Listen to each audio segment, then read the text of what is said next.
thinking about maybe if I smashed my face into a wall and I knocked myself out, and then the fucking dry heave started and I was hiccuping for fucking reasons I couldn't explain. Like, it was bad. I had fucking tears streaming out of my eyes and those burned. I fucking was, it was miserable.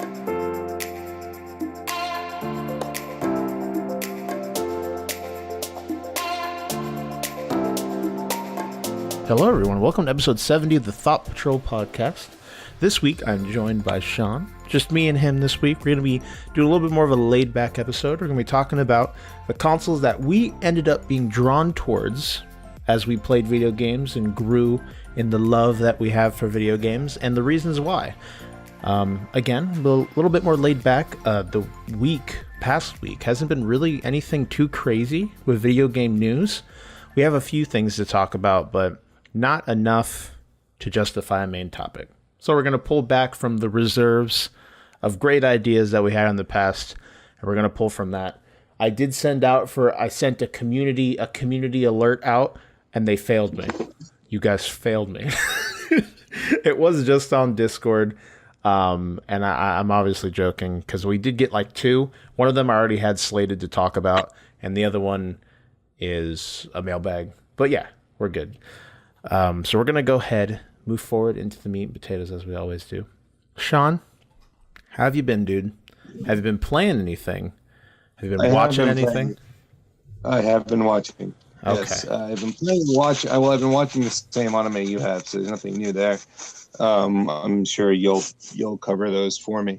As for what I've been playing, I have been playing Mega Man 11 and enjoying it. I've been playing Bloodstained Curse of the Moon, and that I really love. The music's not as good as a Castlevania game, but it's still decent, but the gameplay is super sharp. I think my only one grump would be either I've played so many Castlevania games that I'm just really good at them, or it's a little too easy.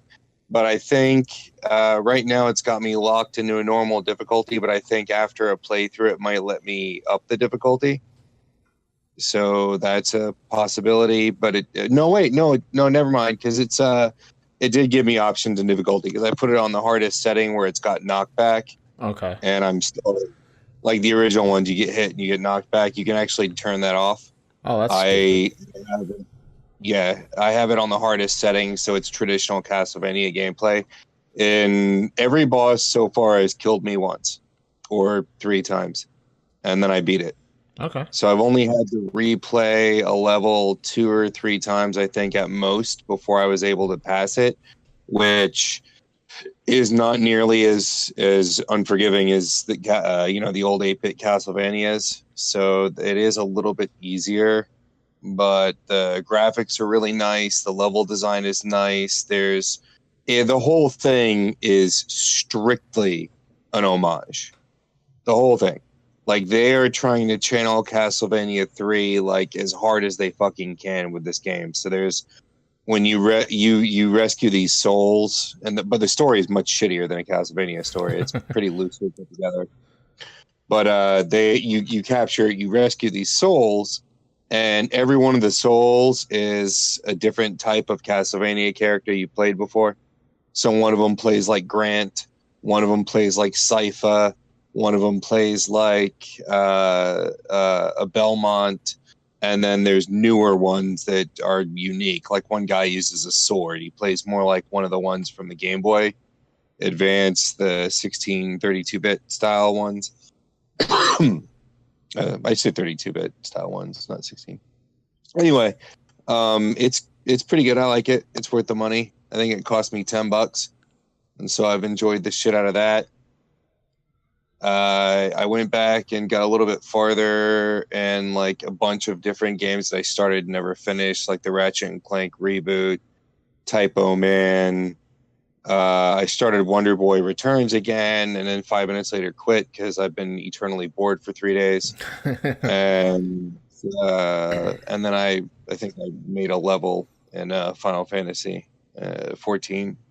And I've also dicked around in Trove, because Trove allows me to turn my brain off, but I can only do that for like 20 minutes before I go insane. Yeah, I feel you.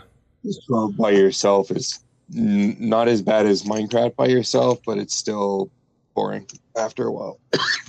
So yeah, the big thing was Circle of the Moon, or Curse of the Moon. Sorry, that's been fun. I still don't understand the full release of the 32-bit style game that they were working on, or not 32-bit style, but the next gen Castlevania, Metroidvania kind of thing they were working on. The other Bloodstained game was supposed to be out in the spring when this came out, or early summer, and I still can't find it anywhere. So I don't know if they delayed the release or what, but I've been waiting for that fucking game to come out so I can play it, and it's still not here. Interesting. As for movies, I watched Zack and Miri make a porno again because that movie makes me happy. I finally got to see Scott Pilgrim versus the World, which I should have seen ages ago, and that was awesome. And I watched a shitty horror movie, which was so boring and dull that I don't even remember what it was. So there's no point in mentioning it. I think I told you what it was before. Fucking oof. But I did tell you not to watch it because it sucks. And then I watched Life After Beth, which is a black comedy involving zombies, and don't watch that either because it sucks. The only reason to watch it is it was Gary Marshall's last film, and for anybody who's not a cinephile, that name isn't going to matter, but Gary Marshall was like this big-time director through like the 80s and 90s. He did a whole bunch of like heartwarming kind of dramedy, comedy, bullshit, whatever. Nobody really cares. Interesting. That's all I got. Your turn. Okay. Well, it does suck that you're kind of in a gaming rut, but I think it happens to everybody. I've had it happen to me before. Like even today, like I kept telling myself, yeah, I should get up and play some Final Fantasy, do my dailies. But I was just watching, like, I've been on this fucking amazingly awesome binge of all of the lore from like Fallout 3 to Fallout 4, even some Fallout 1 and Fallout 2, but just looking at all of the lore to those games, not the main story, but the world itself. So like there's this dude, his name is Oxhorn on YouTube, and all he does is like these well-written narrative lore videos about Fallout. And I've been watching him play through like Fallout 4, looking at different vaults, and he goes through everything. He combs through the entire area and discovers the story that Bethesda has left there that they don't tell you besides through flavor text and environmental design. So Perry watches his videos a lot because Perry likes to watch the stuff that he's done on that too. Yeah, all of it's so interesting, and that's one of the really big reasons I love Fallout for what it is because it is like this apocalyptic shitty scenario, but they always infuse the game with a lot of like, I don't know if it'd be dark humor, but it's basically it's comedy in a shitty scenario. And the way they do their writing and some of the things, they just make very interesting stuff, especially with a lot of the Vault Tech stuff, because a lot of what Vault Tech did was social experiments. They took the people that hid in the vaults to survive the nuclear apocalypse and they experimented on them. They did, and some of the vaults have really fucked up stories, like Vault 75, which I thought was interesting because we were one off from having a really interesting game. Because right now we have Fallout 76, and say what you will about that game, I'm still probably going to get it just because I'm a fan of Fallout, but a lot of people are against the multiplayer only, against the lack of NPCs, against and all that, and they're worried, which is completely understandable. I completely understand those worries. But with it being not I'm buying you guys. What happened? I said I'm only buying it to play with you guys. Yeah, the biggest thing with 76 at least is that since it's not a mainline game, I think it's excusable for the most part. Because it's just another reason to play Fallout, and I like that, and it's like an updated Fallout 4 engine, so it looks a little bit nicer. The world is gigantic, and that's my biggest thing with Fallout is exploring, finding the stuff that they lay out. That's why I like these videos, because there's a lot of stuff I've missed because I've only played through Fallout 4 like 2 times, maybe 3, maybe 2.5. And there's still so much that I did not see or did not discover from the time that I did spend exploring and looking around, and seeing Oxhorn take the time to set out these lore videos and explain some of the deeper storylines that just exist in, again, environmental design and flavor text in the world is amazing. It's crazy how well. Shawn, what are you doing? You're like throwing static my way periodically. Do you have a headset in? No, I just have the phone sitting on my shoulder. I'm not even moving. Like, I wasn't moving when you said that. Like, literally nothing is happening. Interesting. You're sabotaging me. You're sabotaging I will say this much, dude. Like, the Fallout that tempted me to play was the last one. And all I did was go up to that and get the armor and fight those scary werewolf things. Werewolf things, the Death Claws? The hunter killer. Yeah, Death Claw. Okay. And then I fought the Death Claw, and then I carried the suit all the way back to that little village place you start off in. Mm-hmm. And I was like, this has potential. And unlike the other games, what's the sword and sorcery Fallout Skyrim. Elder Scrolls? Skyrim. Yeah, unlike Elder Scrolls, which has like zero story except for in text, and it's just got like, to me, mind you, before I get lit on fire here, it just doesn't have any personality. It's like a fantasy sim or something, and it's really boring to me. Like, gameplay wise, it's fun, but any kind of story or plot, the way they deliver that is just very uninvolved. It's very just blah, and that's why the games never attracted me. And why the previous Fallouts didn't attract me is your character didn't have any personality. You decided the personality by your answers and shit, and that's okay, but the character itself just never has any personality. And in this one, as you go along, the way your character talks, interacts with people changes. So you can turn them into an asshole, or you can turn them into a good person.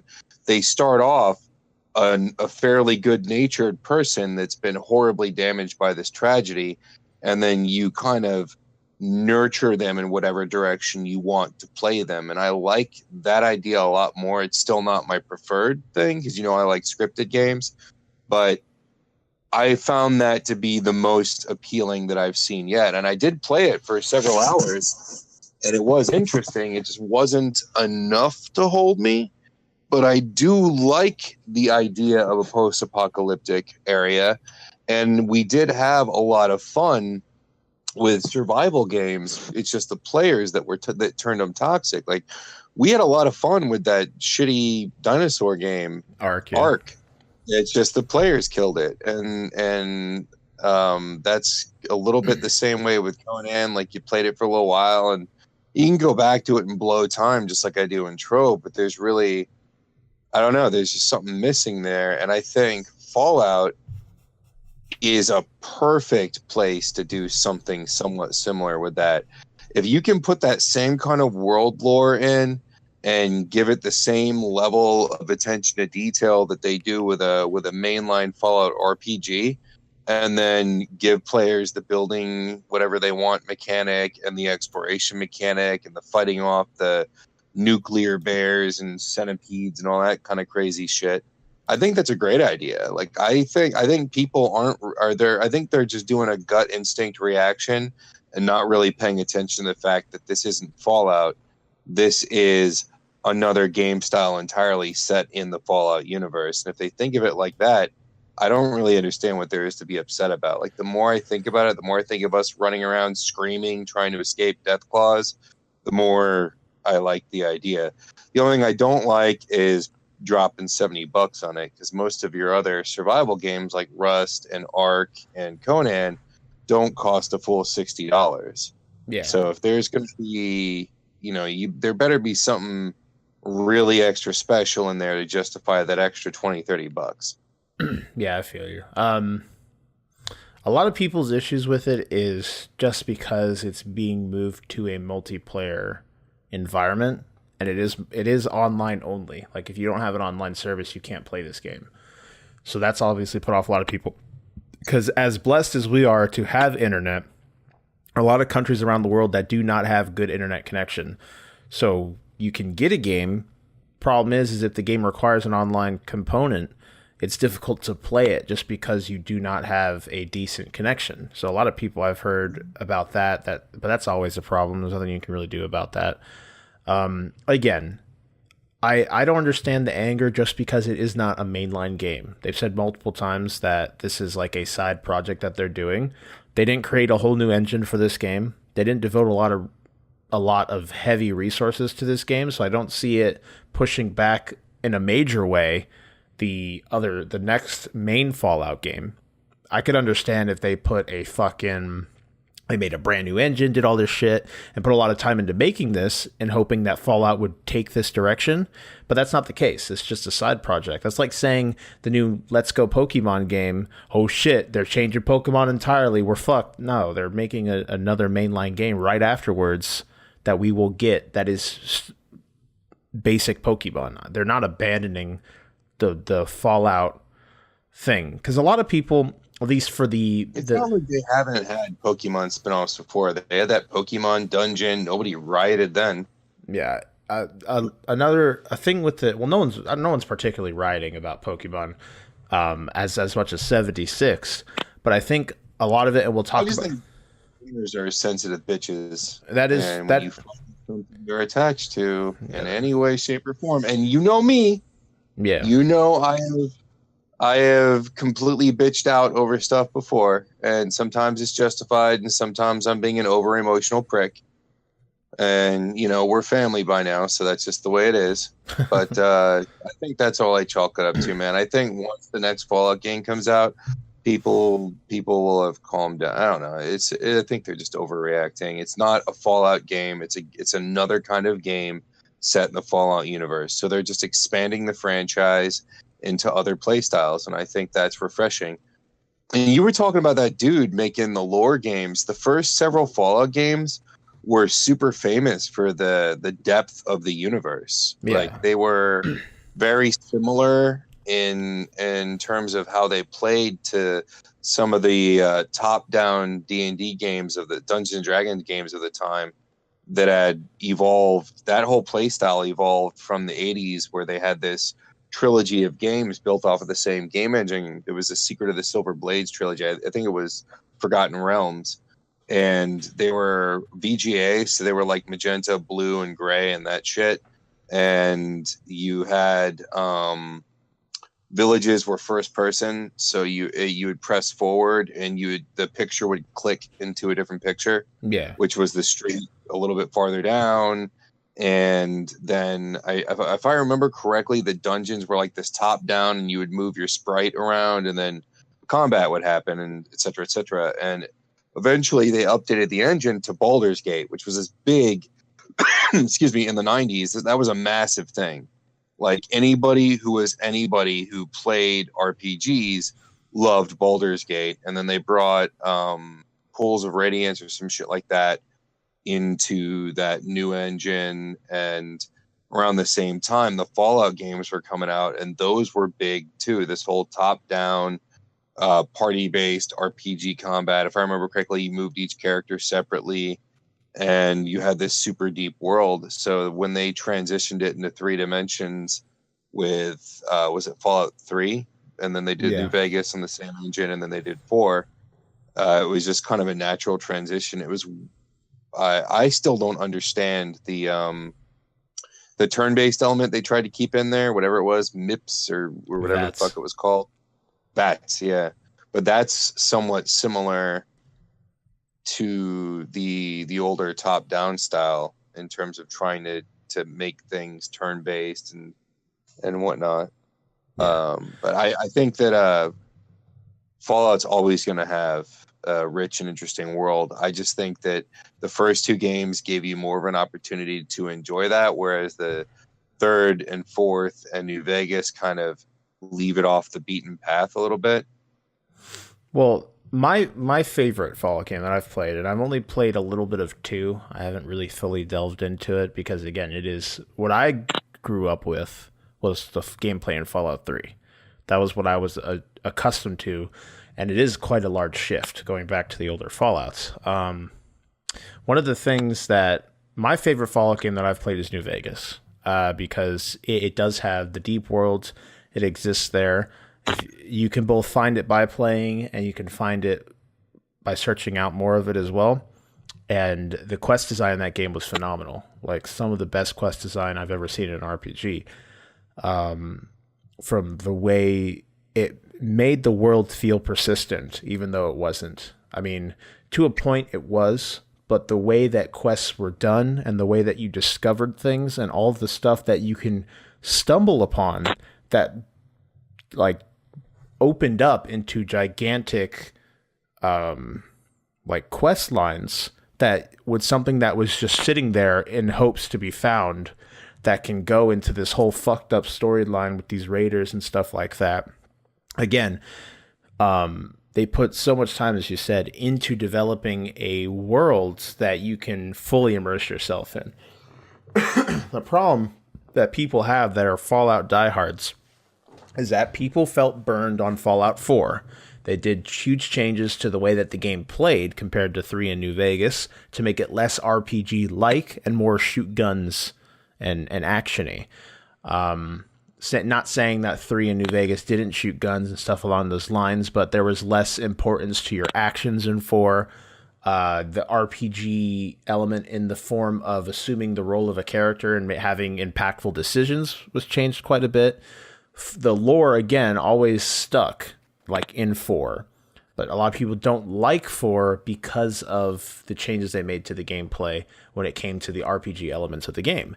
And then now we're seeing, again, a further push away from the RPG style, where now it's online and there's less of a emphasis on character impact on the world because they have to attune it to a multiplayer environment, all this other stuff. People just feel like they're getting burned constantly that are the diehard, like, players. And that's the biggest thing, and the reason that the game is so polarizing right now is the more stuff that is unveiled for it, the more people are thrown aback by how different it is. Because people see Fallout, they walk into the game, even though it's been said this is not a main Fallout game, it is a side project, they're expecting everything that they've come to know from Fallout, and the change is something that angers them.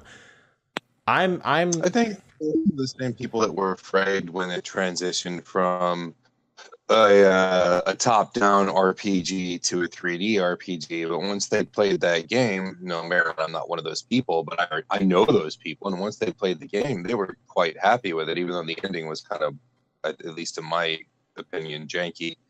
But I don't know, I'm not a Fallout diehard by any means, but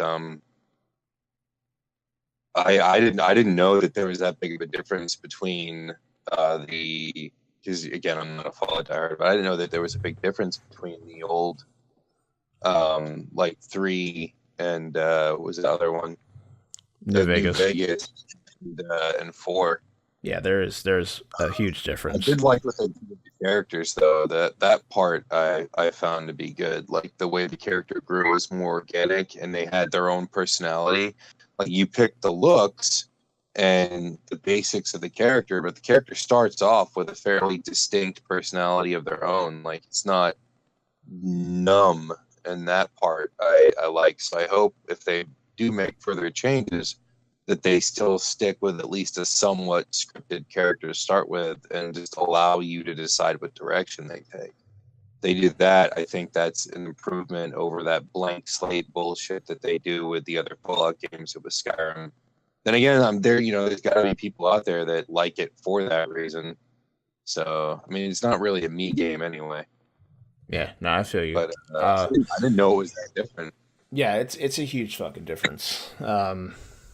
And Fallout 3, I think, did a lot in personalizing who you were. But it was like you're saying, through your actions. You do assume a blank slate in 3 and New Vegas, for the most part. 3 is a bit better because is New Vegas, your character has a previous backstory to them that you only kind of know about. You just know that they were a courier for a group called the Mojave Express, and you were shot in the head delivering a package, something important, and it was stolen from you. In 3, though, you go from coming out of the vagina, pretty much. You come straight out of the vagina, you are a baby, and you are in this world now. And then you grow in the vault and you get accustomed to your lifestyle in the vault, and that shit starts early, and you kind of fine tune who you want to be. Because the thing with the blank slate that attracts a lot of people is the fact that it's not it's the closest thing you can get to being in the game, because you are assuming that person. You are that person. You can make them look like you. You can name them like you, and you could literally, you have a lot of character impact upon the world, which is something they kind of removed in 4 in order.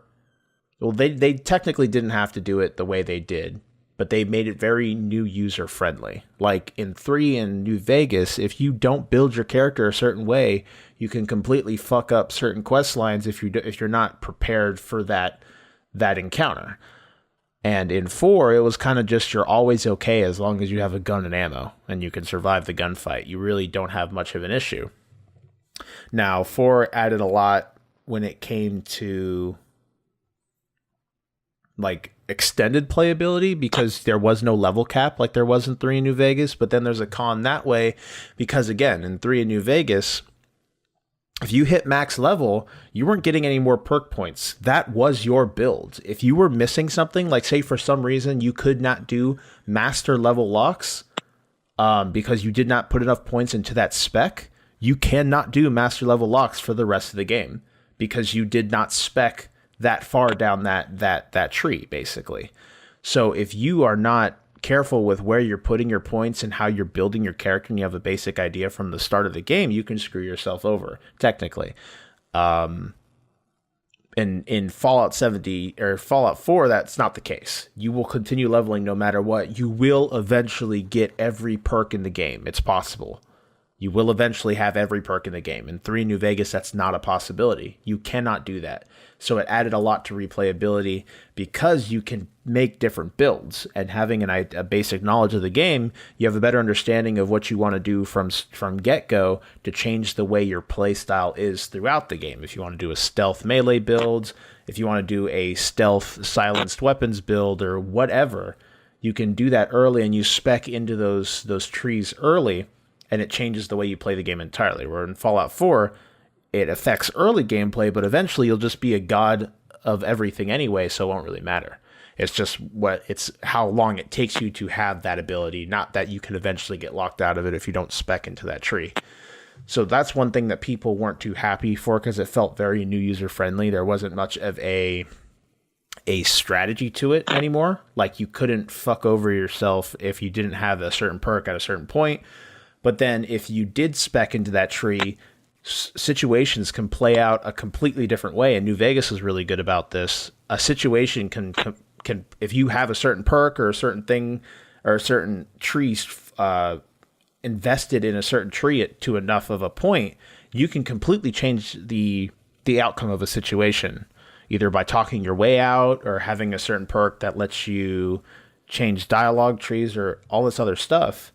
Where in Fallout 4, you just had 4 things no matter what, really. You still had a speech check, but you could be nice, you can be aggressive, you could be inquisitive, or you can have a 4th one where it involves usually some type of check.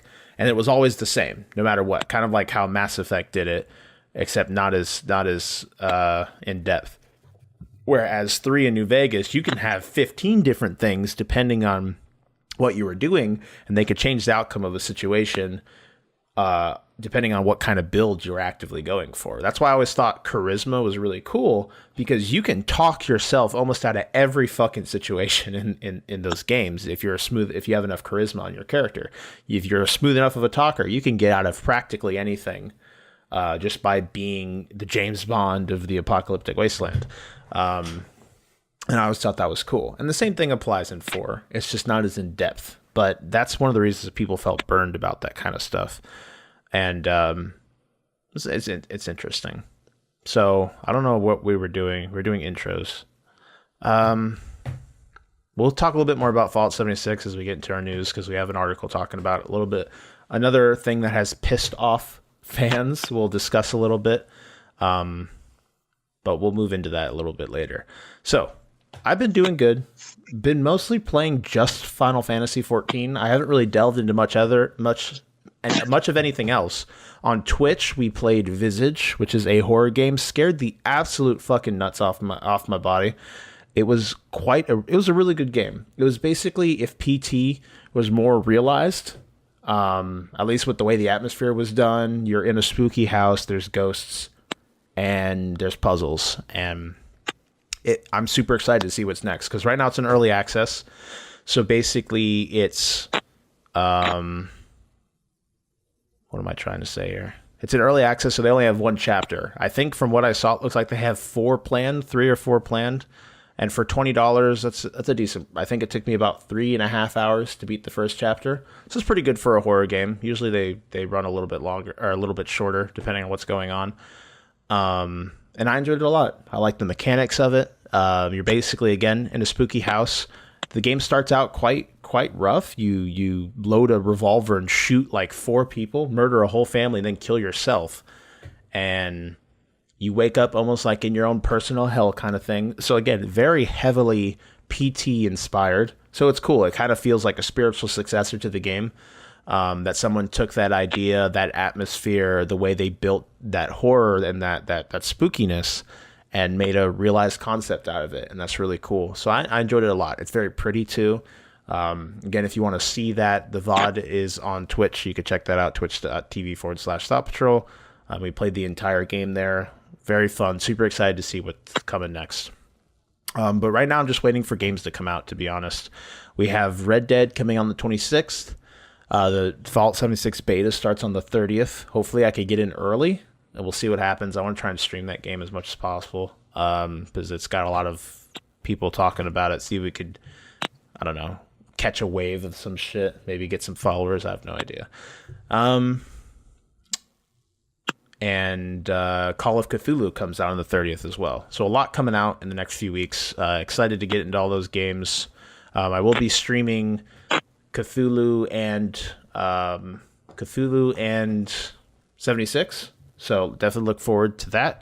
Again, excited to get into those games. We'll see what happens. Hopefully I could get into 76 early. I just want to kind of explore that world. And I like that the beta progress does transfer over. That's really cool. That's about it. Been enjoying Final Fantasy 14. I'm really liking... I got my Dark Knight to 60. Really enjoying that tank. It's just overall a very fun tank. I got my Ninja to 60. So I'm just kind of slowly getting everything to 60 to get them good gear. And then from there, pushing the story forward to get into the newest expansion. Next thing I want to do, once I get my Astrologian to 60, I'm going to get my Black Mage to 60. So I have a caster that's good at AoE, because I don't really have anything like that. And I've seen some crazy looking endgame Black Mage spells. So, Jesus. Shawn, we need to get you another mic, dude. Like another headset or something, since your other one broke. Is it doing that again? Yeah, it's been doing it for like ever. But I don't know what it is, man. I'm not moving. My hair's not touching it. Like, I have no fucking idea. It's weird because it only does it when you're sitting idle too. It does not do it when you're talking. So I have no idea. Again, we need to get you a headset. What else is going on? What am I thinking? This season of anime is like really fucking good. Like, so far, I'm really enjoying all the shows coming out. Like, it's insane how good the shows we have right now. Like, I really enjoy Rascal Dreams of a Bunny Girl Senpai. As dumb as that name is, that show is very interesting so far. It's a truly horrible name. Yeah, dealing with the whole adolescence syndrome. And I was looking, and they show the definition, because adolescent syndrome is not a real thing. Not in terms of psychology. It does not exist. I tried to look into it to see if it was something that is either like a rare case or something like that, but no, it's not a thing. It's something that pertains to the show, and the show describes it in its mid, like when it goes to credit, or not to credits, but when it goes to like its break. Like every anime has like a halfway point where it goes to a break. Usually they'll show like some kind of break card, and they say it shows adolescent syndrome, and it says something along the lines of adolescent syndrome is either it's abnormalities that form based on insecurity or instability in a child or something like that as they're growing. So, because what I thought it was, at least in the examples that we have for the show so far, is there's a girl that is slowly starting to disappear, like her existence is not being recognized by people around her. And that's because she used to be in the public eye all the time, because she was on TV, she was in dramas, she was on ads, and then she quit entirely. Now, there's kind of a bit of a plot hole here there, because I don't know, unless she told people to stop using her stuff. Usually you're in a contract when that comes to like advertisements, at least, so they can still run those commercials even if you're not doing showbiz anymore. But the idea is she leaves showbiz, she's no longer in the public eye. She's no longer on people's minds, technically, because she's no longer in people's faces. Had a desire to disappear. That was like a thing. Like she wanted to disappear. She wanted to have, a life where people weren't constantly crawling up her ass. And then one day, all of a sudden, she did, and it didn't make any sense. And I think she kind of gave the impression, like at first, it was something where she could turn it on or off. No, I don't remember that. Like she just noticed it, and it was nice at first, and then all of a sudden it just got fucking weird, and it just happens every so often. Well, as far as it's because it's only outside of the school right now. That's what we know for the 2 episodes that are out. It only persists outside of the school, because when she's at school, it's fine, but it only affects certain people. So when she travels outside of school, that's when people can't see her, and it's progressing. It's getting worse and worse. It's more and more people as time goes on. That's the idea. And then eventually other shit happens, bad shit happens. I don't want to spoil anything major, but that's the idea. The main character's trying to help her.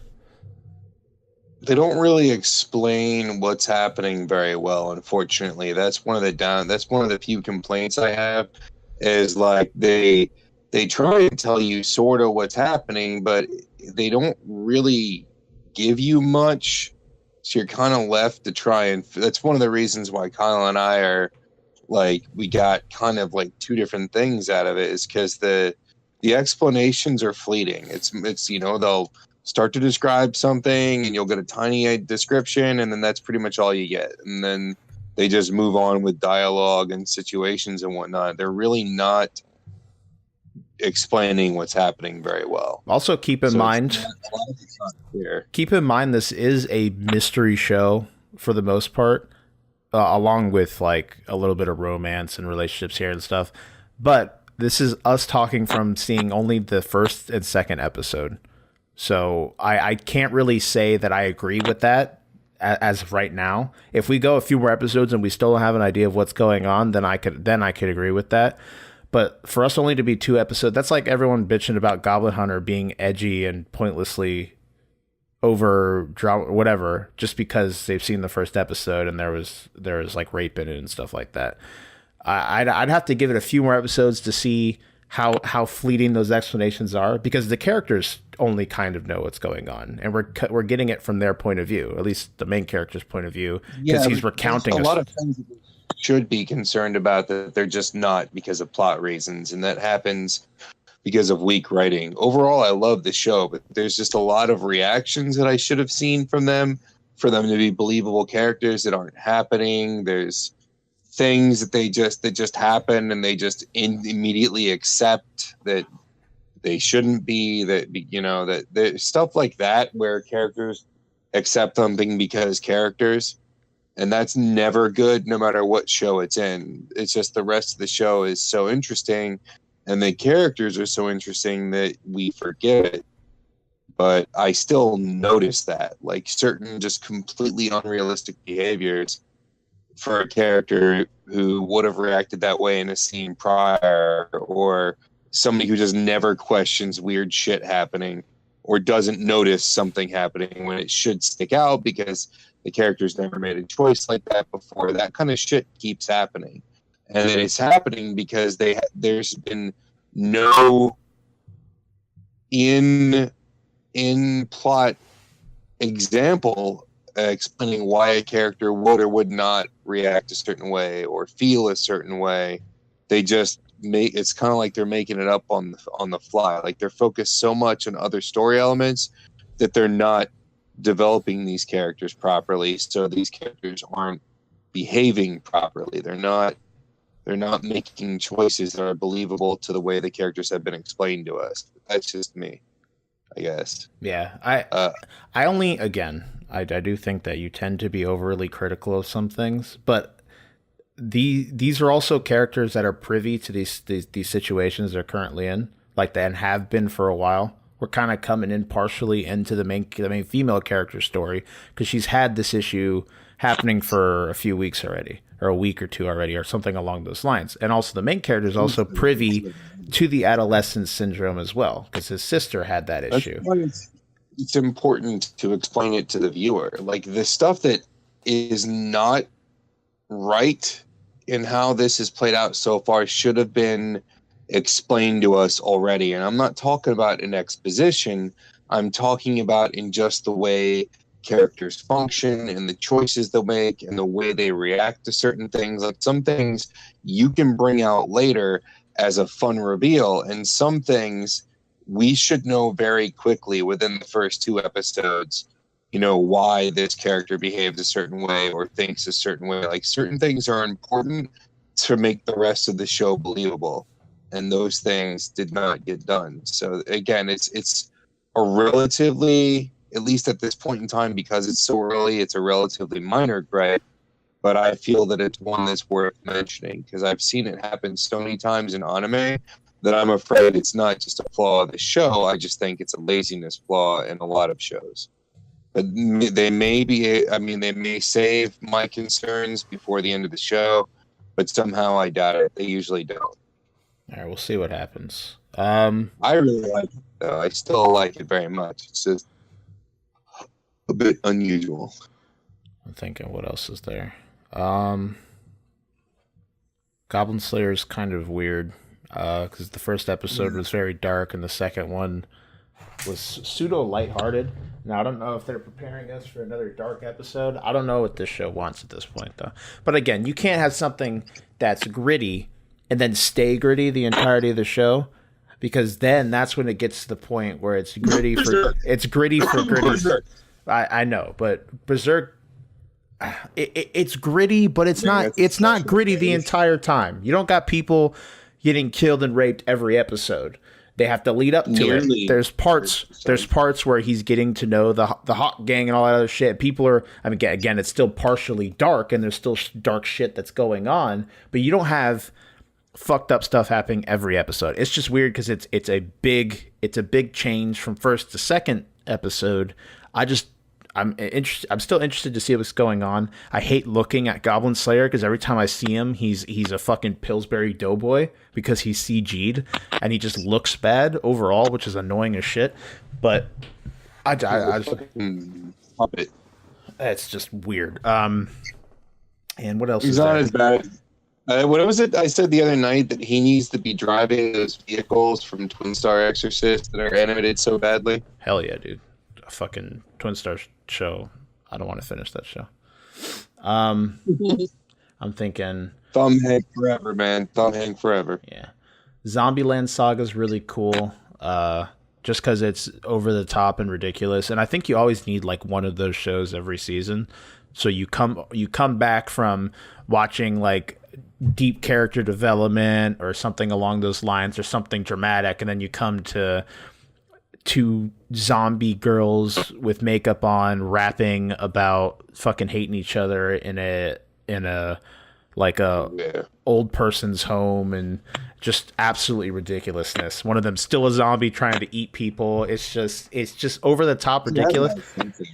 The animation. We have to have something to replace Sasabe Asabasa since that's done. Yeah, pretty much. And I like the animation in the show's fucking great. Like, it's really good. Like, the whole rap scene that happens in the second episode between the two main character girls, like, there's a lot of detail put into like their facial expressions, how the fluidity of their movement and all that. Like, they could have done it a million other ways, but they put emphasis on how they were interacting with one another, and it was just overall, it was really good. Like, it's just a quality show so far.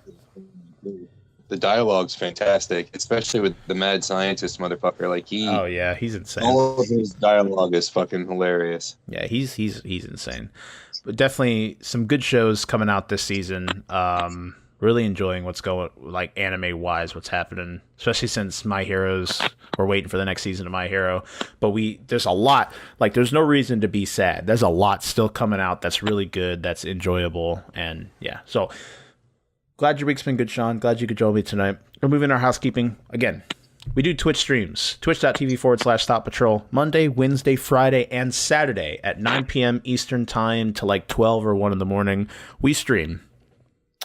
It doesn't, it's random stuff usually. We've streamed Darkest Dungeon, we've streamed Siege, Fortnite, Far Cry 5. It's definitely a variety stream. If you want to come hang out, say hi, we'd appreciate that. Drop a follow, anything along those lines. Again, it'd help us out a lot. We have a Discord as well. Come say hi to the host, hang out with the community, keep up to date with announcements, things like that. If we talk about anything this episode, what anime shows are you watching this season?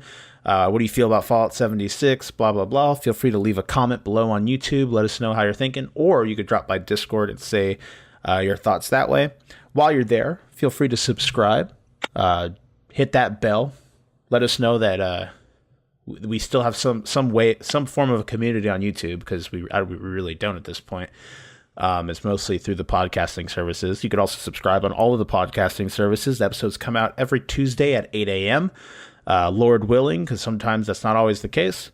And we also have a Twitter at ThoughtPatrolPD. Check us out there for announcements. Facebook. We also have a sister Facebook page that does reviews. The Streaming Geek, all that will be on Facebook. You can just search up Thought Patrol Podcast. You'll find us there. Finally, iTunes reviews. If you want to help us out, feel free to leave a review on our podcast. We actually get a decent amount of views from Apple Podcasts. So if we were able to get onto like their new and trending page or something along those lines, that'd be really helpful. It'd be cool. So if you could just drop a review, let us know what you think of the show. We'd really appreciate that. So let's move on into the mailbag. We got a few questions. People are chiming in as we record, which is pretty cool. Nice. But we have two questions. One of them is from Marshall, funny guy. I got you. We're going to talk about when we get to our news.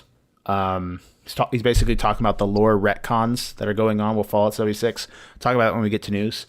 We have Carlos Press Skates asking us, what's the hottest thing you guys have ever eaten? The hottest thing you've ever eaten. What about you, Shawn? Are you a fan of hot stuff? I used to be a huge hot sauce fan, and then like it got to the point where I became more involved in flavor. But all of the hot sauce bottles are all like, "Hey, yo, it's a balance of heat and flavor." Like that's the big thing to write on all the bottles now. Yeah. And once I found like a handful of ones that are just good for specific things or good on everything. And those are the ones that I've kind of stuck with since then. I've got like my 5 go-tos. The hottest thing I've ever eaten was, I think, a Reaper pepper. And that was fucking disgusting. Like it's like you got fucking snot running down your face and you're trying to throw up and your body is very, very upset that you did that to yourself. Let me see. But I think it was Carolina Reaper pepper. I think that was it, or another one. It's supposed to be the world's hottest pepper anyway. Carolina Reaper pepper is, on at least according to this Scoville scale, is the hottest. It has a rating up to 8,000 units on the Scoville scale. Well, let's put it this way. I went through nearly a fucking gallon of milk like after I ate that fucking thing. And the deal was I had to sit there for 5 minutes before I could drink the milk. And I would get that way. Yeah, well we basically made a bet kind of thing. Uh-huh. And dude, by the time the 5 minutes was up, I was contemplating suicide. Like it was that bad. Like I was thinking about maybe if I smashed my face into a wall and I knocked myself out, and then the fucking dry heave started and I was hiccuping for fucking reasons I couldn't explain. Like, it was bad. I had fucking tears streaming out of my eyes, and those burned. I fucking was. Oh, it was miserable. Yeah, dude, I feel you. It was a magical experience. That was probably the hottest thing I've ever eaten, and well, it really, in retrospect, it wasn't that bad. Like, it went. I mean, I had stomach pains and shit afterwards, but I mean, like, half a day later, I really didn't give a shit. Let me rephrase. The next day, I felt okay. But it's not something I would. I don't understand why people. I don't think anybody eats Reaper peppers and is like, man, that was good. Yeah, no, it's for the pursuit of pain and suffering. That's what it is. That was what the fuck am I saying? It was a horrible fucking experience. That was the hottest thing. I had on my college campus, they had stuff like this once before. It was for some fucking holiday, I don't remember, but you could try some of the peppers. And I had tried a few. I tried some of the lower tier ones. There was like there's a habanero. Yeah, there's like a habanero pepper. But I think the hottest was I did get up to, they had a ghost pepper there. Now, I need to look to see where this falls in alliance to the Carolina Reaper. Let me see if I can find that chart I just found for you. Carolina Reaper comes in at 1,400,000 to 2,200,000. And a ghost pepper is 855,000 to 1,041,000. So, but yeah, the thing about that is I didn't have to sit there. Like, I went straight to the milk once I realized that I was dying, like that I was literally dying. Then I was able to go to the milk and understand the beauty of not dying. But yeah, it was like just one of those things where I was like, it hits you almost immediately. Because I chewed on it. I didn't just like swallow. I chewed on it for a bit because I wanted the full experience for whatever reason. I look back on myself in disdain now, but and I just sat there for a second, and as I slowly realized that the heat was coming, and I was melting, like I was in hell on earth, basically. Did this not happen? Did you get the snot too? I didn't have enough to the point where my body can react. It was just my mind telling me that you need to get the fuck out of whatever current situation you're in. So what the milk, I didn't really get to the point. I cried a lot, but I didn't get to the point where the snot was coming. Now, if you want to count what happened to me, I didn't actually eat it, but I had something spicier in my body, if that fucking counts, and that was I had inhaled it was like a military grade, like fucking it's not mustard gas, because that will kill you. It's like a TC something. It's like an anti-rioting gas, like a tear gas, basically. When I was in boot camp, you go into a gas chamber. They teach you how to properly vent a gas mask in case you're in a situation where they are using chemical warfare and you need to survive. For whatever reason, the seal breaks on your mask. You need to know how to properly vent the mask in case shit goes haywire. So we were doing that. I had got inside. They basically start you out. You put your mask on. Before you go in, everyone's lined up. It's like 5 lines of 6 or 7 or 8 maybe in this little small room, and then someone walks in like kind of like a hazmat-y looking suit, and they put down this little box that has a canister in it, and it starts releasing tear gas into the room, and it fills up the room. And you sit there, and they have you work out. So you do it's like jumping jacks, and then there's one other thing, and I can't remember for whatever reason, probably because this experience was traumatic. But so we had basically did our exercises, and after the exercises, what they make you do is they make you close your eyes and stuff, and they make you vent, or they make you break the seal on your mask. So you have to break the seal and let gas into your mask, right? So you let the gas in, and then once the gas is in, you vent the mask with the filter. So it basically pushes all the air in the mask out and filters in new clean air, so you're good to go. Basically, in case your mask gets knocked in a chemical warfare situation, you're trained to respond accordingly, basically. And so we had done that. I had vented my mask. Everything was good. I did what was said to do. And in the process of doing the exercises after we vented our mask to make sure everyone properly vented, because if you're hyperventilating in your mask and someone didn't properly ventilate it, you would quite quickly tell who absorbed tear gas and who didn't. And when we were doing the jumping jacks on the mask, I had accidentally smacked the mask with my hand. It was a long day. I was tired. So I slapped the fuck out of my mask. I had slapped it off my face. The mask came off my face and it broke the seal again. And I inhaled tear gas, a decent amount of tear gas, to the point where I had known instantly that I had inhaled tear gas. From that situation, what I had to do was walk over to the kill hat that was in the room that was monitoring our platoon. And I said, sir, this recruit requests permission to fucking get the fuck out of here, please. And that in those kind of words, that was the extreme situation we were in, but the words said were different. And he basically let me go out. I ran outside and proceeded to puke my brains out into the grass, and then sit there in a practical fetal position while I waited for death to come, because it was one of the worst things.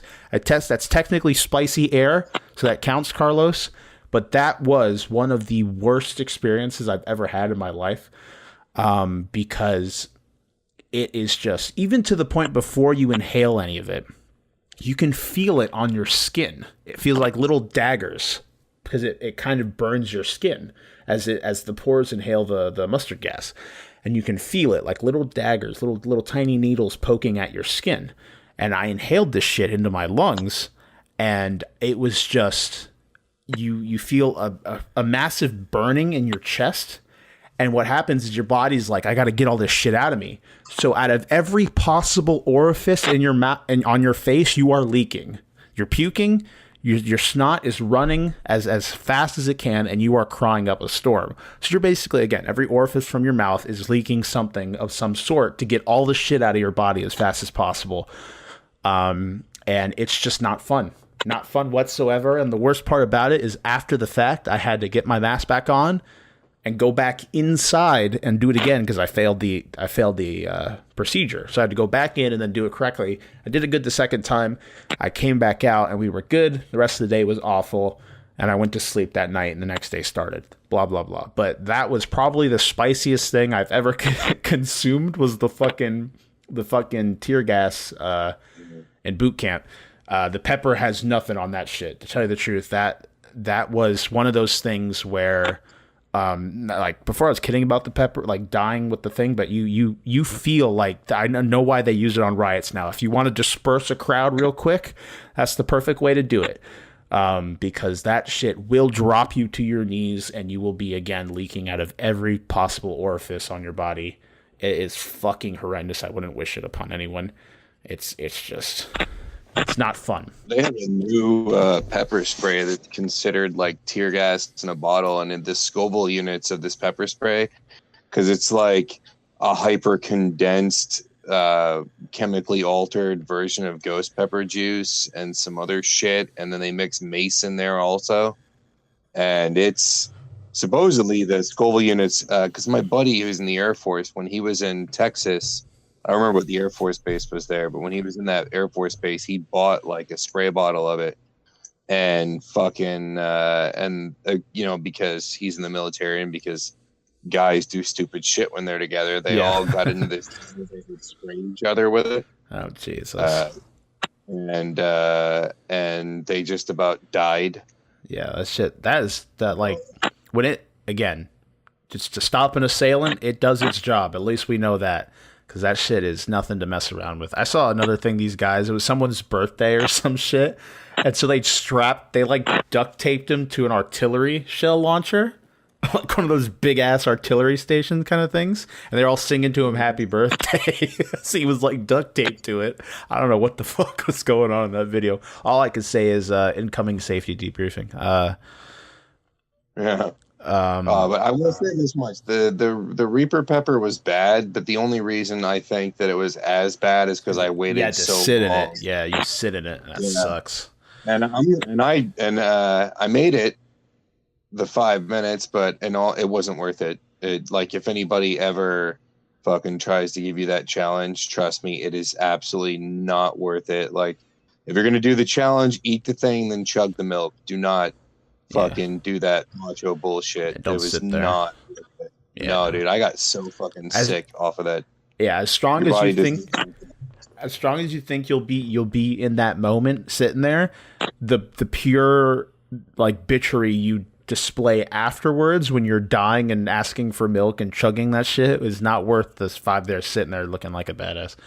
No, it is. Your body will be very angry at you. Yeah. You're like, you were not supposed to be consuming that shit. I'm gonna have your shits be propelled out of your butthole for the next 3 days. Godspeed. Yeah. Be prepared for pain. So there's that, Carlos. What's the hottest thing you've ever eaten? And give us a Scoville rating, I guess. We have one other question from Lark, coming in to the community call for help. Other than Nier, if you could convince someone to play one game and hope they love it as much as you do, what game would it be? How about we do this, Shawn? How about we both try? Let's both pick a game that we want. I mean, I guess we're kind of alike when it comes to stuff, but something that you think you'd want to convince me to play and hope I'd love it as much as you love it, and then I'll think of something to convince you to play and hope you love it as much as I love it. Did you get what I said? Yeah. Okay. I'm thinking. I don't really love it right now. But just from any game that you've ever played, just something that you think I should play, that you think and that you would hope I would love as much as you loved it.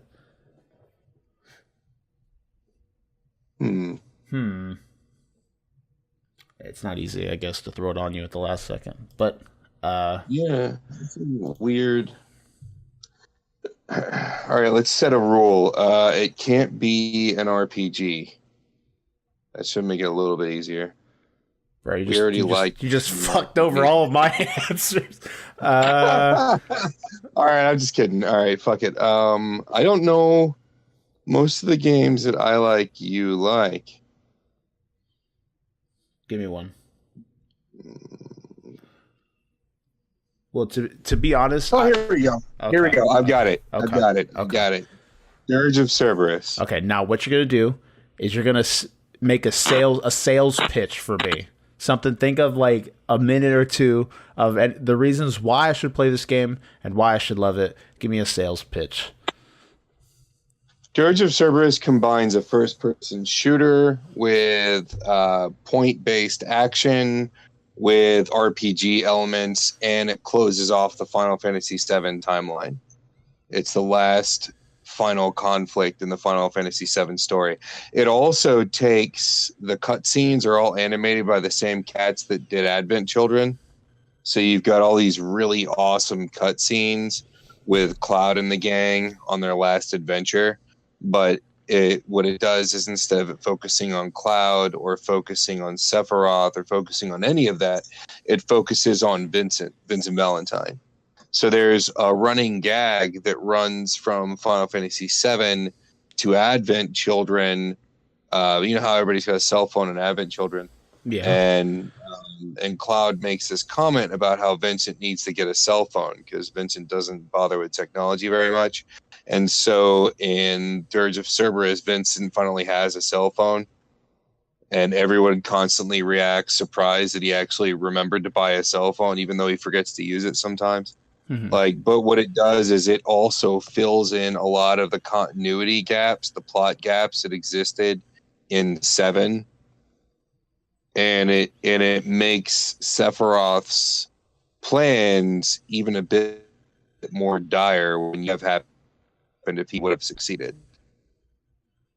Okay.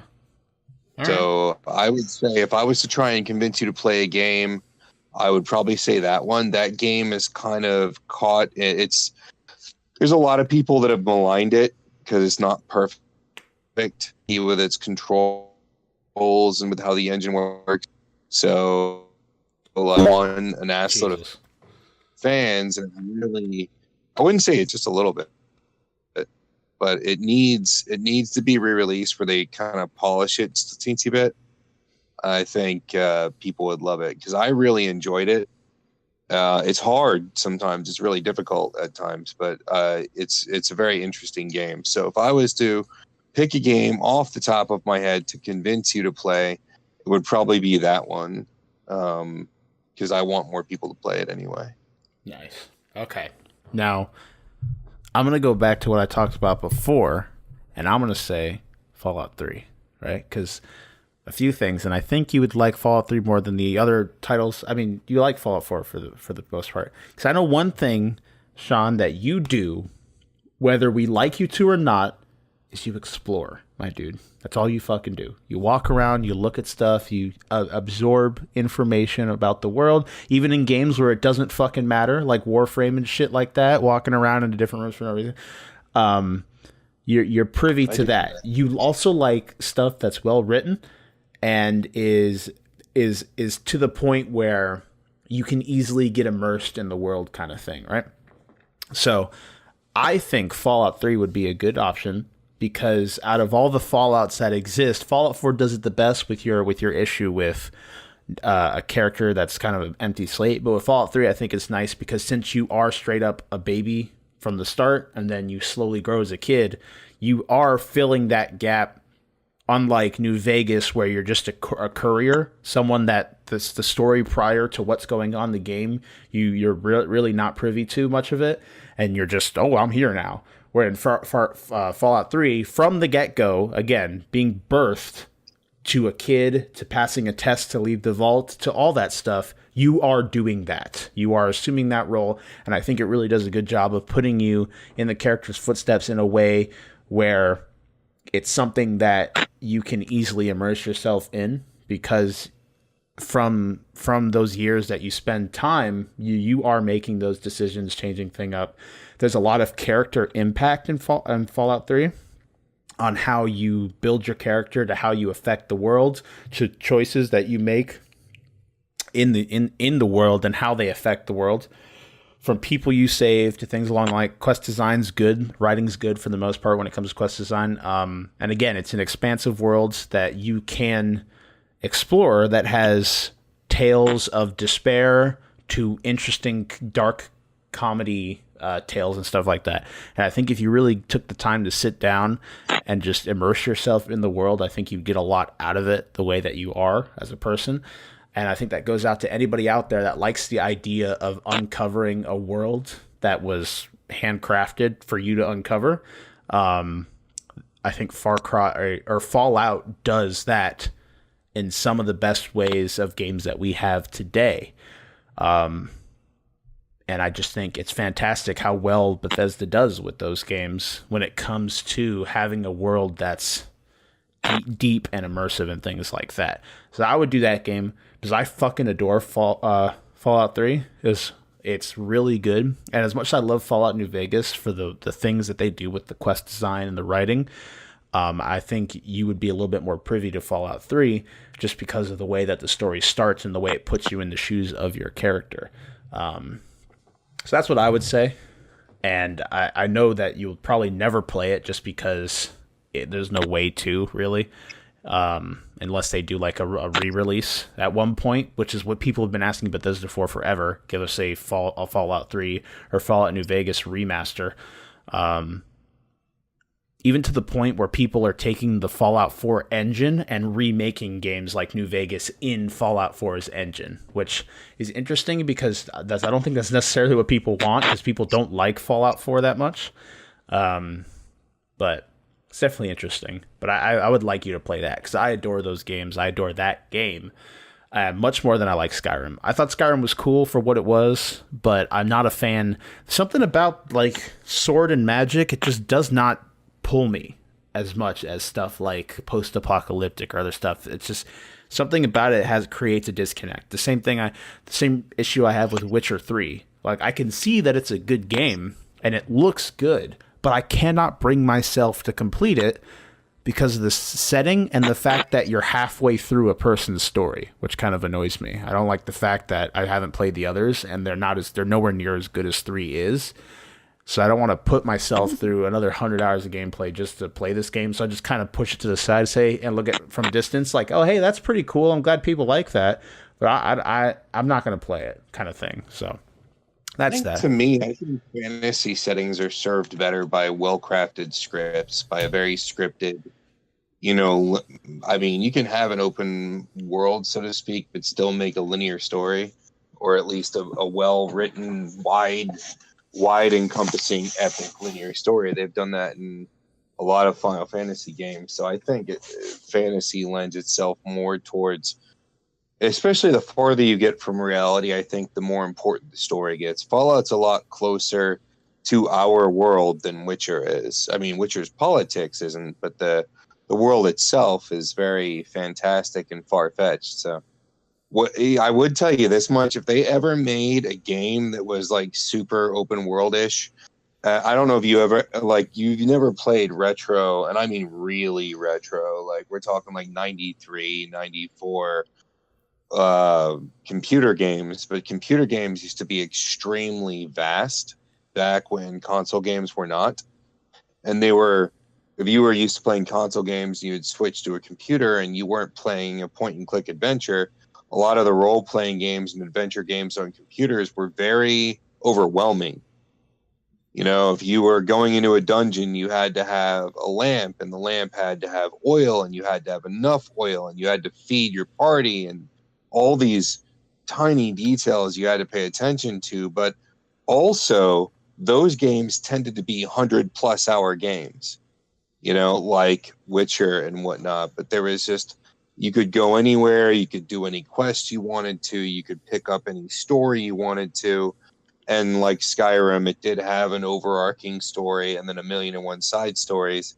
And a lot of those games that were like that were Cyberpunk. And if they ever did a Cyberpunk story where it was a bit like Skyrim, hopefully this new game has a good narrative to it. It seems like it will. But if they ever do a Cyberpunk game in the vein of an RPG like Fallout 3, I would be all over that shit, for sure. Yeah. Or even Gothic horror, I think. Well, no, Gothic horror really needs a good, tightly written script, too, because that's essentially just dark fantasy. So, that's that. Lark, what do you think? What's a game that you really want people to play? It also goes out to all you guys tuning in. Let us know. Again, through the same conventional means. We'd appreciate it. Let's move on to our box office tops. Oh, I gotta open this. Whoops. All right. What do we think's in first place? Halloween. I don't think Halloween's out yet. Oh, Halloween. Yeah, Halloween's not out yet. A few movies that are out. First Man, Goosebumps 2, Bad Times at El Royale. Did they even advertise Goosebumps 2? Oh, I want to see that El Royale one, that weird hotel thing. Yeah. The Oath. Yeah, those are some of the movies that are out. So you're still going with Halloween? Yeah, I'm still going with Halloween. Okay. Number one, we do, in fact, have Venom still holding in first place, pulling $35 million for the weekend.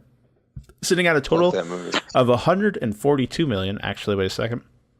Sitting at a total of $378 million worldwide, with a budget of $100 million in its second week. At number two, we have A Star Is Born, pulling $28 million for the weekend, sitting at a total of $135 million worldwide, with a budget of $36 million in its second week. At number three, we have The First Man, pulling $60 million for the weekend, with a worldwide total of $25 million, with a budget of $59 million, again, in its first weekend. At number four, we have Goosebumps 2, Haunted Halloween, coming in at 19 million worldwide, sitting at a budget of 35 million in its first week. And at number 5, we have Smallfoot, pulling 9 million for the weekend, sitting at a total worldwide of 110 million, with a budget of not disclosed. I don't know what it is in its third week. Bad Times. Misogynistic. My only interest in Lady Gaga is that I'd rather have her naked in my room. No, I don't think that's okay. You're a man. It's allowed. Have fantasies. That's my interested. Okay. Everybody's like, she's not hot, and I'm like, I don't know. I kind of like the fact that she isn't like supermodel hot. Like, I think that makes her hotter. Some honorable mentions. Bad Times at El Royale came in 7th, pulling 11 million for the weekend. The Nun pulled 1.5 million for the weekend, sitting at a total of 359 million worldwide. Yeah, that's about it. So that's the box office. I have not seen any of these movies, and I don't really plan to see any of them either. I might watch Venom when it comes out on DVD, but I just don't go to the movies that often, unfortunately. So that's that. None of them have been like a worthy investment of money recently. Movies just get more and more expensive every fucking year. Yeah, I don't even know what the next thing I'd want to go see is. Like, I don't keep up with this stuff. Like, not whatsoever. So the stuff that I knew just Robin. I thought that shit was coming out in November. Oh, the Winnie the Pooh movie? Yeah, I really wanted to see that. Like, I saw those trailers and teared up. I was all excited. Yeah, I haven't seen it either. But I heard it did okay in the box office. So, all right. So we got a few games coming out this week. Hopefully a few that you guys are looking forward to. We have Lego DC Supervillains coming to PS4, Xbox One, PC, and Switch on October 16th. We have Starlink Battle for Atlas coming to PS4, Xbox One, Switch, October 16th. We have Warriors Orochi 4 coming to PS4, Xbox One, Switch, PC, October 16th. And we have Siberia 3 coming to Switch, October 18th. Dark Souls Remastered coming to the Switch October 19th, and Soul Calibur 6, that's a 6, right? Yeah, coming to PS4, Xbox One, and PC October 19th. So that's what's coming out. Hopefully you guys have something to look forward to as we get closer to the release of Red Dead Redemption 2. That's probably what most people are excited for at this moment.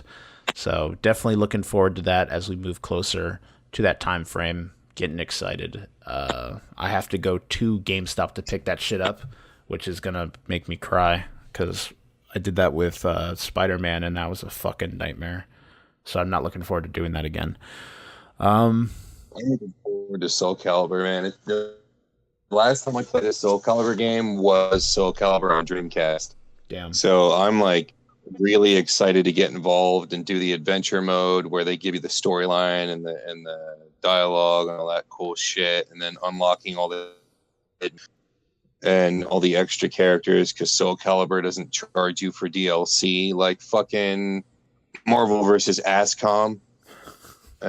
Street So I'm really excited about that. Yeah, and Street Fighter, which used to give you all the characters for the game. Street Fighter. Has anybody not noticed that? Like when a fighting game has always been, you'd spend $60 and get all the characters, and you had to earn the hidden characters either by finding out what the secret was, or by winning certain battles under certain conditions, or just getting better as a fighter. And now they charge you $60 and give you a third of the game, and you have to buy the rest. It's not like they've really expanded what the game does. They'll change mechanics a little bit here and there, but the most popular Marvel versus Capcom was I think like 8-10 years ago, and that one gave you all of the fighters. You just had to unlock them. So it's a little frustrating to me, which is one of the reasons why I'm so happy about them continuing with the Soul Blade series. Yeah, because those have always been good. And Soul Calibur, the last one that I played seriously, where I unlocked everyone and I became a badass, was on Dreamcast. I played a little bit of the one where they had the 3 versions with Link, Hayachi, and Spawn. And then I think the next one had Yoda, Darth Vader, or some shit like that. That was the one at the next one like on 4. PS3. I don't know. That was like SoCal. Yeah, I don't know where the storyline in the game is yet. So that's the only downside is like I'm not gonna know what's happened, like who's died, who hasn't, who's betrayed who. I don't know what the story is anymore. But SoCal has always been really good, so I'm really excited to play that. I've heard overall, at least when it comes to the gameplay, that it's decent. I've heard the netcode's pretty good for people that played the closed beta. So netcode? Yeah, netcode. How the client interacts with the servers, or how the clients interact with each other. Oh. Yeah. So I never played a game online before. Yeah, one of the biggest things with fighting games is its netcode. If it's got shit netcode, no one's going to play it online, and then there goes all of your the lifespan for your game. If there's not like a decent ranked system, so the whole point is to get better, and you can't get better playing against the computers, or unless you got like a huge collection of friends that all are a billion times better than you. I used to play with people, and that was my favorite part. Was like getting together on a couch and shoving each other around. I don't know anyone else that's buying this game, so it's going to be a little rough on me because I don't have to go play randos. I won't get to play my friends. Yeah, I haven't bought a fighting game in a long time, mostly because I try to get into them. I realize like a weekend that I don't want to put this much time into this, and then I've wasted my money. So I try to stay away from them now. I used to be a lot more into them, but I just stopped playing. So that's that for stuff coming out. We have some again, one news article to talk about a little bit with stuff going around with Fallout 76. Because they've been retconning, I think is a harsh word. It's more of like a soft retcon because they haven't completely fucked over the lore for this universe. It's more of like they've made small changes here and there that haven't completely just like destroyed anything, but we'll talk a little bit about that. There's an article from GameSpot saying why Fallout 76 changes the series lore, including the Brotherhood of Steel. It's by Steve Watts of GameSpot. Fallout 76 takes place before all the other games in the franchise, meaning featuring one of the control vaults that was meant to recolonize the surface after the radiation threat had passed. That puts it in a unique place that could run into continuity errors with the existing canon. Bethesda's marketing boss Pete Hines explained to GameSpot how the studio is balancing its storytelling needs with the story so far. Quote, our developers take things like lore and canon seriously, and if they're going to do something, they're going to make sure that there's a real and defensible reason, he said. Quote, we have proven with Elder Scrolls games we're willing to say, well, lots of people will say things happen one way, and the opposite or something else could be entirely true. So there's no question that we've gone back to change things to fit what developers have wanted to do and not be beholden to something that somebody wrote 20 years ago, even in franchises that we created, like Elder Scrolls. He continued, but having said that, we don't take it lightly to just go, we're just going to do whatever the hell we want. There has to be thought process. What is the rationale? Why would this logically work in this time? Why would there be super mutants or the Brotherhood of Steel? How does it all fit and hold together? There's absolutely reasons and explanations to how this all ties in Fallout 76. Bethesda previously explained that given the time period of 76, some factions like Raiders simply don't make sense for the world. Instead, that enemy type has been filled by a new half-feral race of ghouls called the Scorched. Plus, it reasons that some of the mutated enemies will be bigger and stronger than we've seen before, since it's closer to the time when the bombs fell. We recently had hands-on time, blah, blah, blah. So a few things that I've heard from people is people use caps in this game, and people don't think that in the time frame that Fallout 76 takes place in, which is 25 years after the bombs fell, that society would not have degraded to the point where people would be using bottle caps as a currency, right? But one interesting thing that I've heard, and I need to see if I could find it, is there was a study done by a scientist. Oh man, I should have planned ahead for this. Currency. I think his name is Mattias. Mattias. Something along those lines. Oh, shit. Let me see. I love that Shawn's mic always likes to break the silence with his static. Feels good, man. I really don't know what it's doing, man. I'm sorry. That's fine. Okay. Well, I don't have a source for this information, unfortunately, but you guys can find it. It was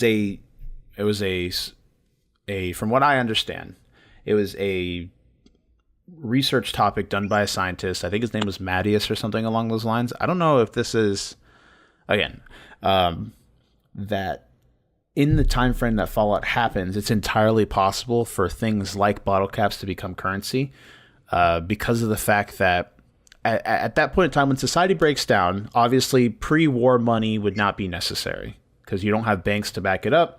There's no government enforcing the value of it. So people have to find another form of currency to use that whatever they agree upon, right? So normally people will go towards something that is rare, not easy to find, and durable. Money would be all over the place. Like pre-war money is literally all over the place in the Fallout worlds because, again, with the destruction and stuff of that ilk, you can find money all over the place. So they want a rarer currency, and obviously you don't want in a time where people are shooting at each other, you don't shower for weeks on end, all this other stuff where stuff is a lot more rugged. You don't want a paper currency because it can get destroyed easier. So you want something that's either metallic, it's durable, it can last a while. So people would either go towards coins, if there's any coin currency, or something rarer. And with Bethesda, it became bottle caps. Kind of makes sense. Bottle caps the bottles are no longer being produced because the soda companies aren't manufacturing anymore because of the bombs dropping, society falling apart. So people just agreed upon using bottle caps as a currency. Now, the thing about it is, according to Fallout 1, from what I understand, bottle caps became a currency in Fallout 1, which is the earliest Fallout to date besides 76. Because of, and I think it was fuck, let me do this. Fallout. Wait. I want to make sure I give a accurate bottle caps. I want to make sure that I understand this correctly. Okay. So the background for bottle caps: in New California, the relative scarcity of bottle caps made them the perfect currency for hub merchants to adopt in the 22nd century, leading to the nickname Hubux and HubScript, backed by the value of water. The hub merchants supported bottle caps because the technology to manufacture them and paint their services had mostly been lost in the Great War, which limited any counterfeiting efforts. Secondly, there's a limited number of bottle caps which preserve their value against inflation to some degree. For similar reasons, the East Coast merchants also recognize bottle caps as a currency, although who backs them and guarantees their value is unknown. While becoming the standard currency for hub merchants in the 22nd century, by the 23rd century, bottle caps were replaced by the New California Republic dollars, which were backed by gold. Caps would once again become a regularly used currency after the destruction of NCR's gold reserves by the Brotherhood of Steel, which destabilized the value of the dollar. Late 23rd century, the presence of Caesar's Legion, who also had their own currency, and the low value of the NCR dollar caused bottle caps to reemerge as the currency of the Mojave Wasteland in 2281. Nevertheless, NCR and Legion currency are both considered legal tender by the various caravan companies and on the Vegas Strip. Mojave merchants also accept non-standard variants such as Sunset Sarsaparilla bottle caps. However, based on the relative prices of items on the east and west coast, the bottle cap currency is used in larger amounts in the former. So, one thing people are saying is, since it started with the hub merchants in Fallout 1 being backed by water, that in this time period it's too early. It's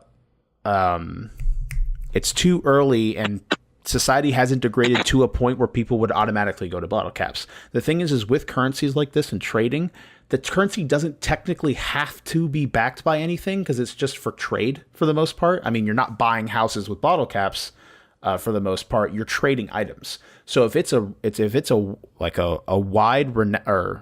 like understood by all that this is what the currency we will be using, I can easily see bottle caps becoming a thing quite quickly. If that, again, is a rare, durable, and non-easily counterfeitable currency.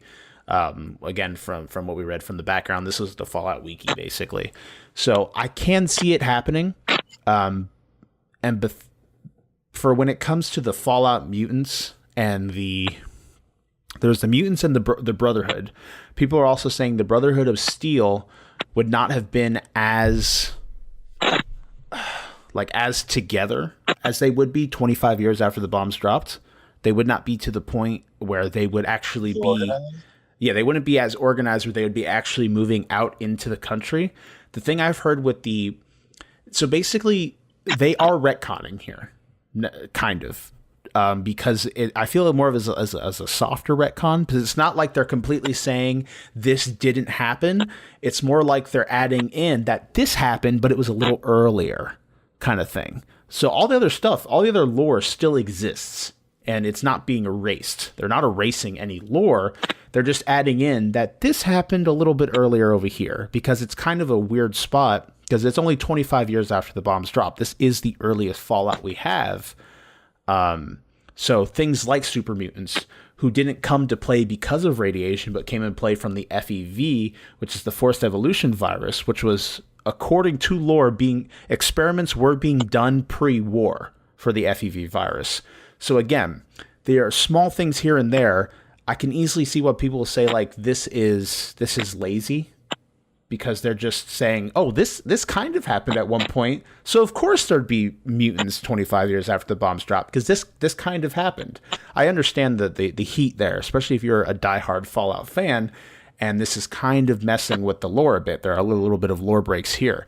But they're basically taking, like, because of the possibility of this happening, it's not definitive, but the possibility that this could happen, it's happening. So again, it's a weird situation, and a lot of this is they want that brand recognition. Caps are something that's been in Fallout ever since. Super mutants have been in Fallout ever since. And the Brotherhood of Steel, those are all like three big players in the Fallout universe and the lore that pertains to Fallout. And like, because even like I saw someone talking about, like, they have power armor because someone was doing it, and some of the devs were playing the game and walking around in power armor. Now the thing with that is the power armor existed pre-war as well, so it is possible that someone can have power armor. Now with Brotherhood of Steel fatigues and stuff like that, I don't know, from what I heard as an explanation for that, because there weren't Brotherhood of Steel members, but there were clothes for the Brotherhood of Steel. Why would they be in the game if the Brotherhood of Steel was not organized to the point where they would have a uniform and they'd be traveling to West Virginia and stuff like that?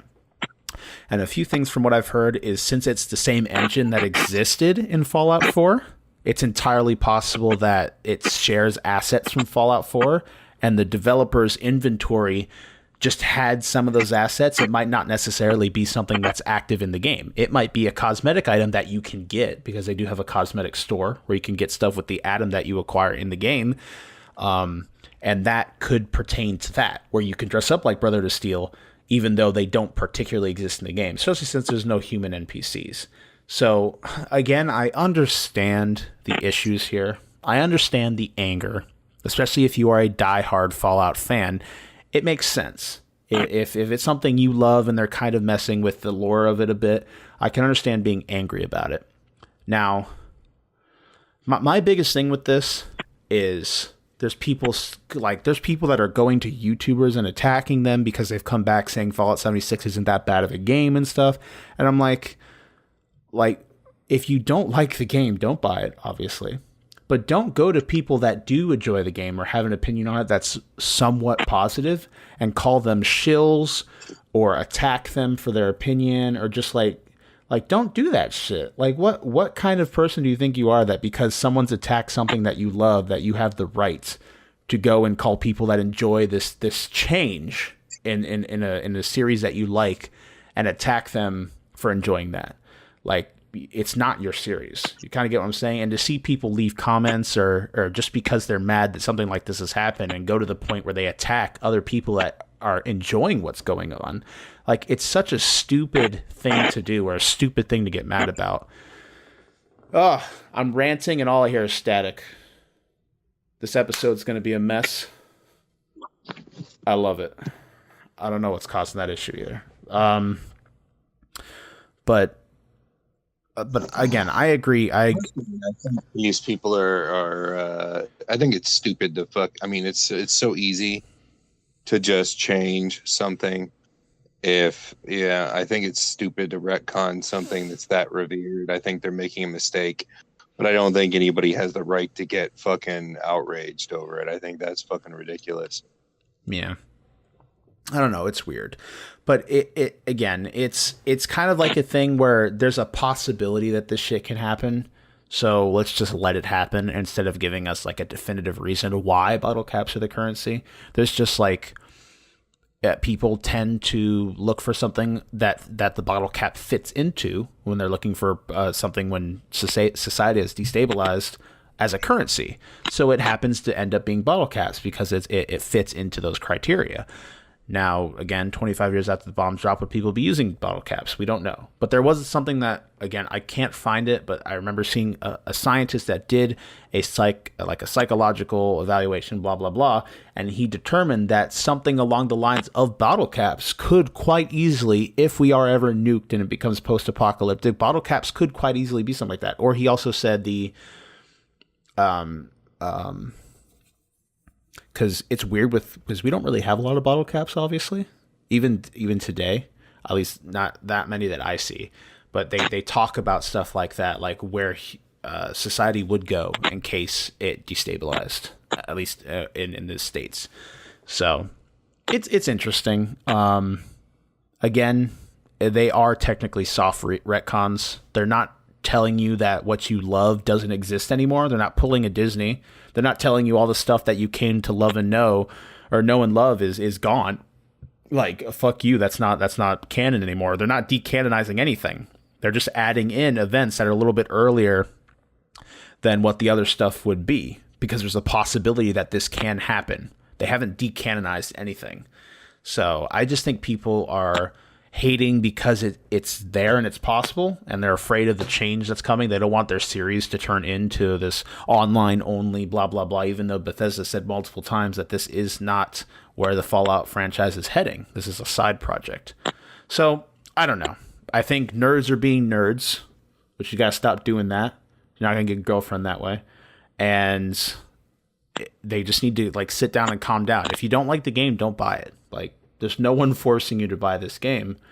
And it's just, it baffles me that people are this mad about stuff like this when there are other lores and stuff like that have done much worse than what Bethesda is doing here. And then here people are going to the degree of insulting and degrading people that like this game for whatever reason because of that. Like, just stop being a bunch of rabid fans, dude.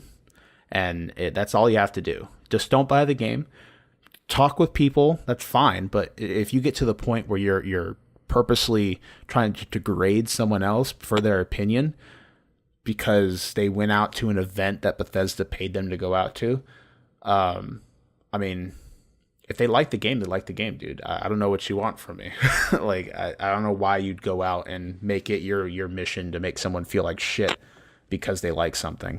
So that's that. Hopefully we gave a bit of an explanation. Marshall asked about this in the mailbag. So hopefully we gave a bit of an explanation on at least my feelings, because Shawn's not too much into Fallout, but how I feel about this, because I do like Fallout a lot. I'm not to the point where I'm a diehard. I've played every single one of them. I just enjoy the games for what they are, and I like the world design that they have in these games. So my biggest thing with Fallout is exploring. They're giving me a really big map to explore, so of course I'm going to enjoy this game. And I also have the possibility of maybe playing with people. I don't know what's going to go down with that, because from what I've heard, it ran badly on console because they haven't properly optimized it, and it's a really big map. So I don't know how I feel about picking this game up on console, especially since Fallout's shooting mechanics are shit right off the bat. So I don't know what's going to go on with this stuff, dude. We'll see what happens as we get closer to release. But I'm still excited to play this game. So that's that. That's the only news that's really noteworthy for this week. So we're going to talk a little bit about our main topic. We'll give it a few minutes. We're going to talk about consoles that we stuck to in the past and the reasonings why.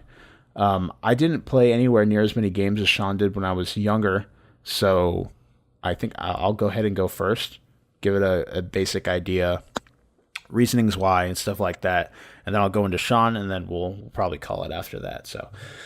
So when I started playing games, I said this last week, but I started on Super Nintendo, and the reason I was drawn to Super Nintendo was because it was the only thing I had really at that point. It was at my grandma's house. I don't know why she had a Super Nintendo, to tell you the truth. And actually, now that I think about it, my grandparents were the ones to actually first purchase a Nintendo 64 for me. I got it for Christmas one year. So they actually did a lot to make me the kind of person I am today when it comes to video games. So that's really cool. I completely forgot about that. But again, a lot of the games, until the point where I got to the Xbox, a lot of the games that I played were games that were put in front of me. So I didn't really know much else when it came to video games. So I'm like, this is just fucking awesome. The only reason I'm a Nintendo fanboy, or was, I guess, because they really have been pissing me off of late, but was because of that was just what filled my childhood. Was Nintendo 64, was GameCube. Those were what my parents got me whenever something new came around. That's just how it was. And the first conscious effort actually to buy a system of my own will-being was the PS4, which is interesting. And I did that to play Bloodborne, which I still do to this day do not regret. That is one of my favorite PlayStation 4 games, even though it ran like dog shit. And I still to this day don't regret it, even though I left 10 to 15 friends on the other console on Xbox 360, because we used to play 360. And the reason I stuck with 360 so long was the friend element. 360's games were okay. I mean, they had the big things, but I never got to experience any of the PlayStation exclusives, at least back then, whatever there was, because I didn't know. But we sat on Xbox, and literally for 2 to 3 years, I came home and played Halo 3. That's all I fucking did. And then maybe every once in a while, a new Call of Duty would come out, and I'd ask for that because again, I was a kid, didn't really have an income. I did not have a job until after I graduated high school. So I did not have any form of income for a very long time. So a lot of it was what I could scrounge up, either doing jobs around the house or for birthdays, Christmas. And a lot of times that ended up being Christmas would be just give me a year of Xbox Live, and then birthday would be maybe a game, hopefully, until I started actually getting a disposable income, and then I started just blowing money on games whenever I could. And then now we are here today playing PC and then hopping on PlayStation 4 every once in a while too.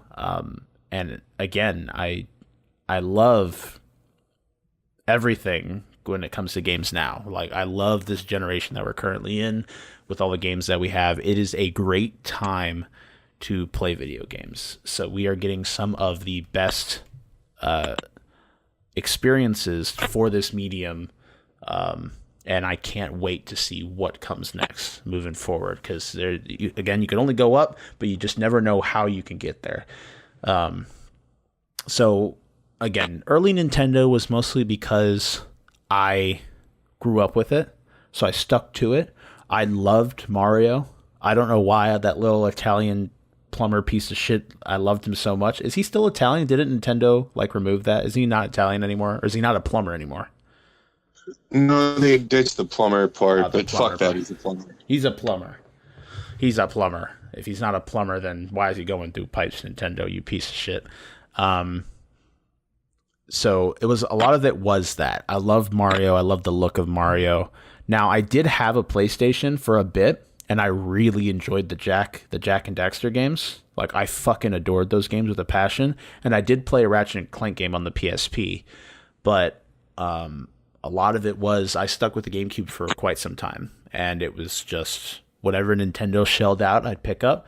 And for the most part, I really enjoyed their first-party titles. I loved Pikmin, Super Mario, Kirby, Smash. We played Smash for the longest time. Smash almost probably filled as much time as Halo 3 did, where it would just be a game you'd come home and play, and we'd just do that for like 2 years. And that was the only thing we did. And I can't imagine. It's crazy because looking now, as I've matured as a gamer, which sounds stupid, I can't imagine sitting down and playing one game for a year straight. I can't think of a game that will take my attention to that point where I can just come home and play just that. And I did that not too long ago with League of Legends as well. Like, I would just come home from school. All I had was a little shitty laptop. All I did was play League of Legends. That was the only game that I touched for the longest time, just because I knew I was leaving soon, didn't have much of a disposable income. I didn't see a reason to buying a system. And then everything happened, and now I'm back home. And I'm like, oh shit, I want to play Fallout 4. So I picked up the PlayStation 4 and obviously Bloodborne as well. So I think a lot of it was stuff that fell in my lap, and I ended up falling in love. So I didn't really get to play Sonic when it was in its prime. I didn't get to play. I'm thinking, what else is there? So I don't even know, dude, because it's just like that was how tunnel visioned I was on whatever I owned. So the moment I decided to look at other stuff, it was weird because I couldn't have it. So what's the point of longing for it, kind of thing? Because I just didn't have the means of obtaining it. So I just kind of tunnel visioned on whatever consoles I had and just stuck with what I had. And I enjoyed my childhood for the most part with the games that I had and whatever I could scrounge up to get on the console I owned. So, and every once in a while you'd go to a friend's house. I played Halo 2 on the Xbox, and it was cool. I didn't know what was going on. Like, what? Online? You could play with other people across the world? The fuck is that? How is that possible? Like, just slowly unveiling, and that was when I went to my godparents' house, which were vastly more financially stable than my family ever was. They had everything. Big house, all the likes, all the game systems they could imagine. And so that was where we would go, and that's how I would find out about things. Dead Rising, I played at a friend's house. Game scared the absolute fucking shit out of me. That game really scared me, and it wasn't even that scary. It's just the idea of seeing zombies like that somewhat looked realistic, and playing a game like that scared me. I played Fear for the first time at my godparents' house. Same thing applied. That was a good game. Yeah, it was. I really enjoyed it. The level design was shit, but the game was... I really enjoyed the first Prey. I really did. It was really... Or not Prey, Fear. So that's kind of how I came to be. A lot of it was what fell into my lap. And then my first conscious choice to buy a console was the PS4, where I abandoned all my friends and I'm like, I want to play Bloodborne. And again, to this day, I don't really regret it. And then now that we have crossplay coming into play, maybe I might be able to reintroduce those people into my gaming circle, which would be pretty cool. Never know what might happen. And hopefully that crossplay does go through. I would love to be able to get to a point where we can all sit together, a game comes out, and we are all able to play it no matter what we're playing on, and be able to hang out and play with friends that I haven't spoken to in ages, and just chill with them and shoot the shit and play video games like the good old days. So that's why one of the reasons I'm super excited for crossplay. Also, the fact that I can sit here and play on my computer, my preferred method of playing, and still be able to play a game with someone that doesn't have the luxury of playing on a computer. Ooh, excuse me. So I don't have to take a step down to play a game and maybe not enjoy it as much as I would have if I was able to play on the computer in order to enjoy it with someone else, kind of thing. So that's why we're fingers crossed for crossplay, mass all over the place. And yeah. And then now I picked PC because I'm a big fan of being able to play something in the best way possible. I'm all about graphical fidelity and just performance at this point in my life. Like being able to play some of these games in like Far Cry 5 on the PC is fucking gorgeous. Like it's one of the prettiest games I've played in a long time. And just, again, being able to do that and then have the precision of mouse and keyboard and all that stuff. I never really was, again, it's weird because a lot of my gaming I did was very isolated. I never really gamed with others. We never really did much where we had people come over and do like couch gaming sessions and stuff like that. The closest thing I could think of is my next door neighbor, Chris. Before we went to school every morning, he would come over to my house like an hour and a half to 2 hours early. And so like 6 a.m, some shit like that. And we would just sit there and play Halo 3 split screen for an hour and a half to 2 hours until the bus came and we'd go to school. And we did that almost every day for like 3 years. And that was probably the closest thing I've come to stuff like that. I mean, and then maybe more recently, we used to have, on the Wii U, we used to have Smash tournaments where people would come over. We'd actually all put money into a pot, and then the winner would get a portion, and then the runner-up would get a portion of that money. And we'd all put in like whatever into the pot, and we'd have like a little Smash tournament. We did that a few times too, which was a blast. That was some of the most fun I've had with like competitive gaming, or a competitive game with money on the line. Some of the most fun I've had playing games. The upsets during that tournament were insane. So that's that. But again, a lot of the time I've spent playing games has been an isolated experience, something where I sit down, I don't play really with friends. I just immerse myself in the game that I'm currently playing, and I talk about it later with others. Where the most social I ever was Halo 3, where probably every night we'd have like 6 or 7 people doing like special games or whatever.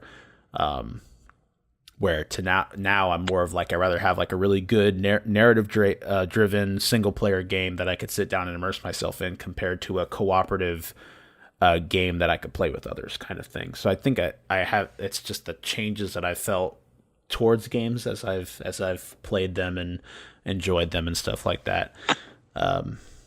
And that's about it for me. What about you, Shawn? What consoles did you end up playing, and what got you or kept you around with those gaming systems? I don't know. I don't remember why I got into Atari when I was real little. I know my aunt had one, but I don't know why I thought it was special. I mean, it was very much like when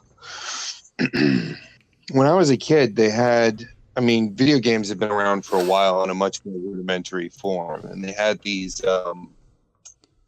wind-up or battery-powered racing games where it would be an image of a road on a track. It would just keep rotating, and then you turn the wheel, and there'd be a little plastic car under the screen that would move left or right. And if you hit an obstacle on this paper road that was cycling or plastic or whatever, the game would stop. And you'd have to move the car out from behind that obstacle. And it was just a picture of a car or something on there. Yeah. Like, that was the cheap,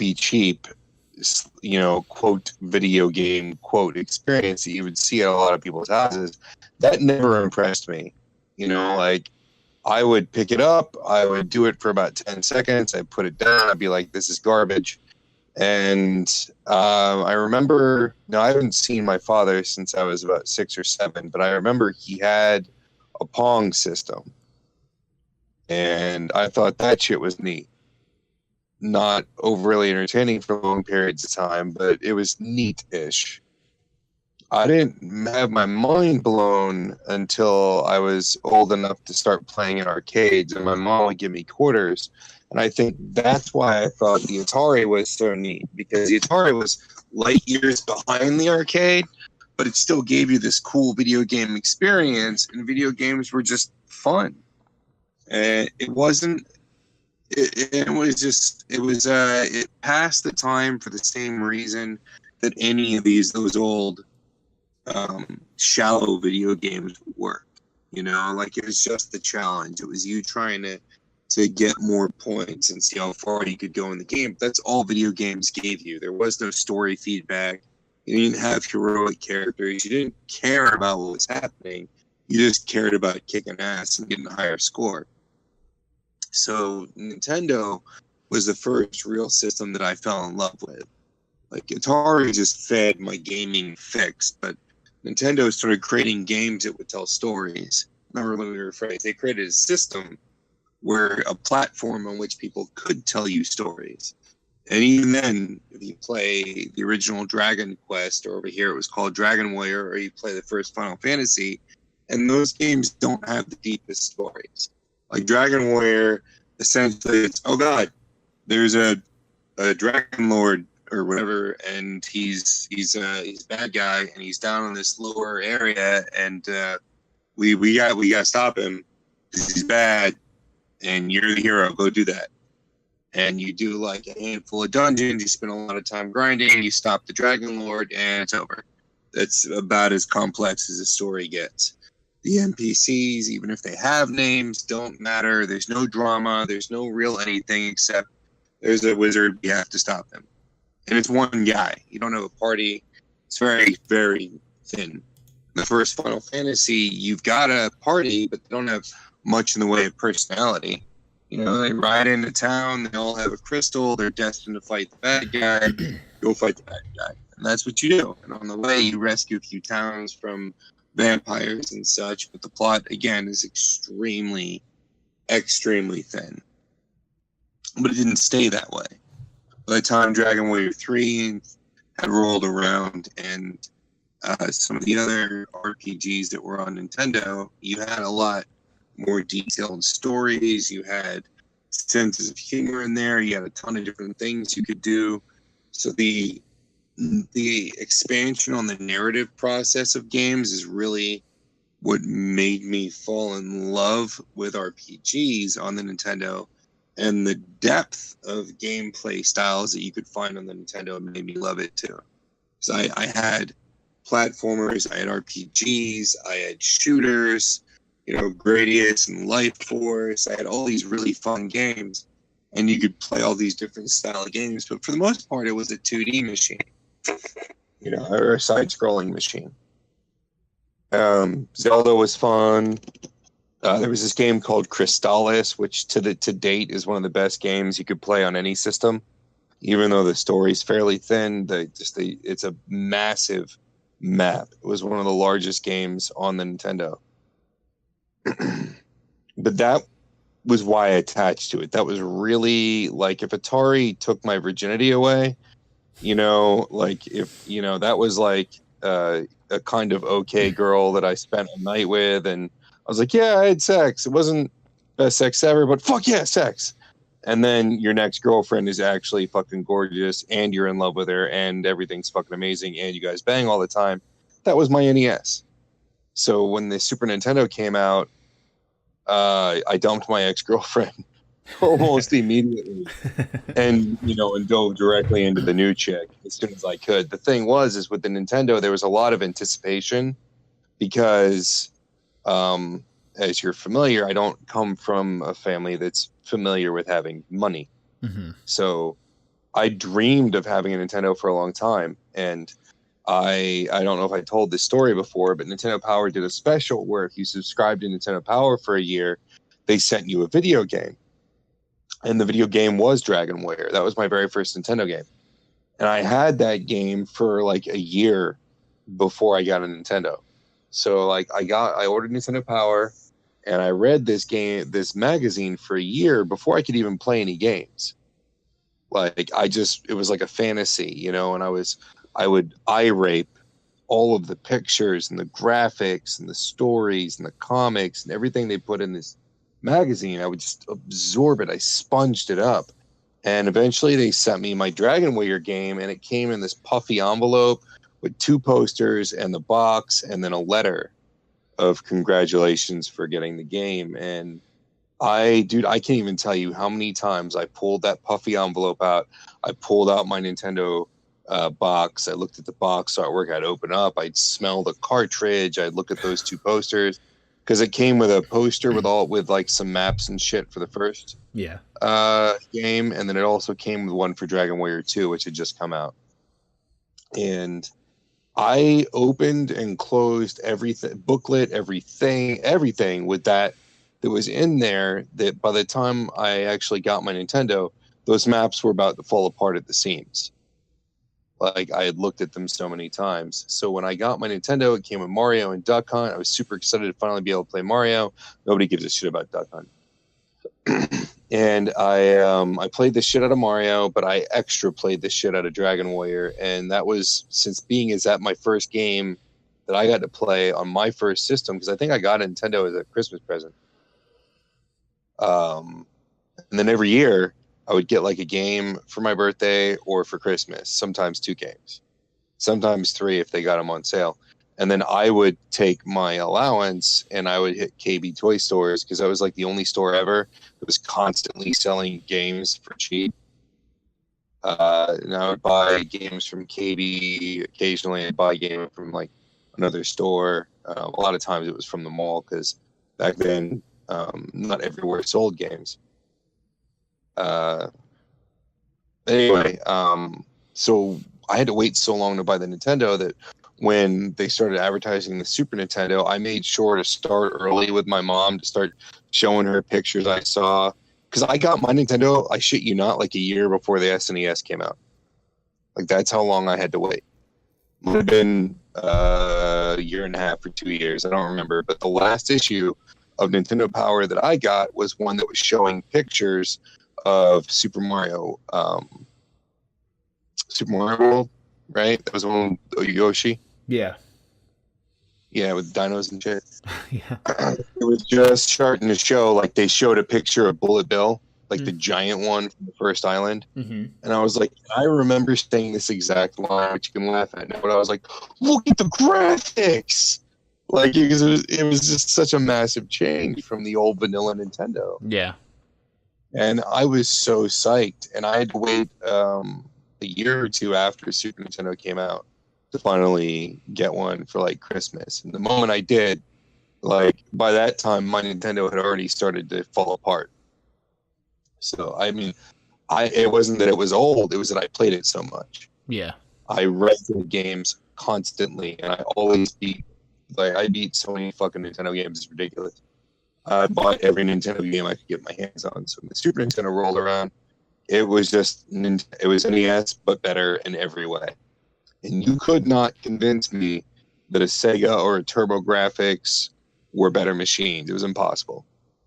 Later on, as I got older and really matured in my appreciation of games, now I love games on every system. But back then, it was a war between Sega and Nintendo, and you chose a side. And if you didn't choose a side, you were knifed in your sleep. So I really dove on the side of Nintendo. And I remember playing Sega games and thinking they were just distinctly weird.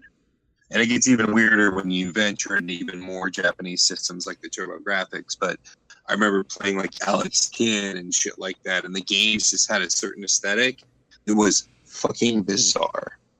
And that was because Nintendo went out of their way to de-Japanify their fucking cartridges and make them more acceptable to an American audience. So I wasn't used to playing stuff that had really strong differences, culturally speaking, from what we were used to with video games. They wouldn't send something over if they thought it was too strange or unusual or outside of the norm for the Western audiences, because Westerners were idiots. So when you played Genesis or Master System, which I didn't even know the Master System existed until after I played Genesis, it was just a vast difference in how games played and how they handled and how they treated the player and so on. And you just didn't have that weirdness with Nintendo. Like, it always felt like, it was an American system. You never felt like you were getting shit from Japan, or you never stopped to think where it was coming from. So the Super Nintendo really was probably one of my all-time favorite systems. I thought the music was better. The graphics were definitely better. It wasn't quite as sharp, and the sound wasn't quite as clean as what you get from the Genesis, but it was an overall, they had more sounds, the games were larger, the graphics were much stronger. It was just a slightly fuzzier sounding looking machine when it came to graphics. But I loved it. I really never had any issues with that. Secret of Mana was on there. Final Fantasy 2 and 3 were on there, which 3 ended up being 6, but we didn't know that. You had the Saga I think the Saga Frontier series started on there. There's a bunch of RPGs and shit that I played, and fighting games, and just lots of goodness. You had a lot of adventure games. Can't remember that one where you change forms. But anyway, long story short is that was where my relationship with Nintendo was still strong. When the 64 came out, that was the first direction I went. I didn't go with the CD-based systems because I trusted Nintendo. I should have learned then not to, because the games on 64 look like shit. Mm-hmm. and they didn't control great, and the controllers were awful, and there's a whole bunch of problems with it. But I still have these fond memories of staying up for days and playing Shadows of the Empire and thinking that was fantastic at first. And I remember playing Mystical Ninja Goemon, and I remember that 3D fighter Mace, I think it was called, and Conquer's Bad Fur Day, which I played later on in the cycle. I played Gauntlet Legends on there. I remember I went out and bought extra controllers and rumble packs, a whole bunch of shit, just so I could play Gauntlet with a full crew. I remember playing Rainbow Six on there, the very first Rainbow Six, and you could do 4-player co-op on that, whereas on the PlayStation and on the Saturn, you could only do 2-player co-op. So we would go through with a full team on these little tiny windows on a fucking CRT TV. And that was a shitload of fun. And we'd do it with 5 people, and it actually ended up being super fun. We'd have one guy who was command, right? So he was the commander, and he would give the 4 fighters, the 4 soldiers, their orders. He would tell them where to go, who to shoot, what to do, and that actually became the coveted position. Like, we would fight over who got to be in command on the next round until we finally just decided to cycle. Because it was so much fun to see how your strategy would play out with your players, and you'd learn their strengths. So that was actually pretty cool. But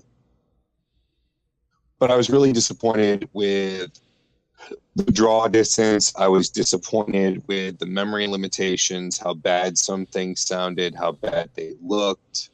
It was just very discouraging when I would see a system that was half as strong putting out a cleaner picture and giving more, even if it was a lot rougher and not as smooth. Overall, the game still felt better on other systems, and they tended to control better. And so eventually I gave up, and I bought a PlayStation. I think the first PlayStation I bought for it was Griffin something X1. It was like a sci-fi war game. It was terrible. It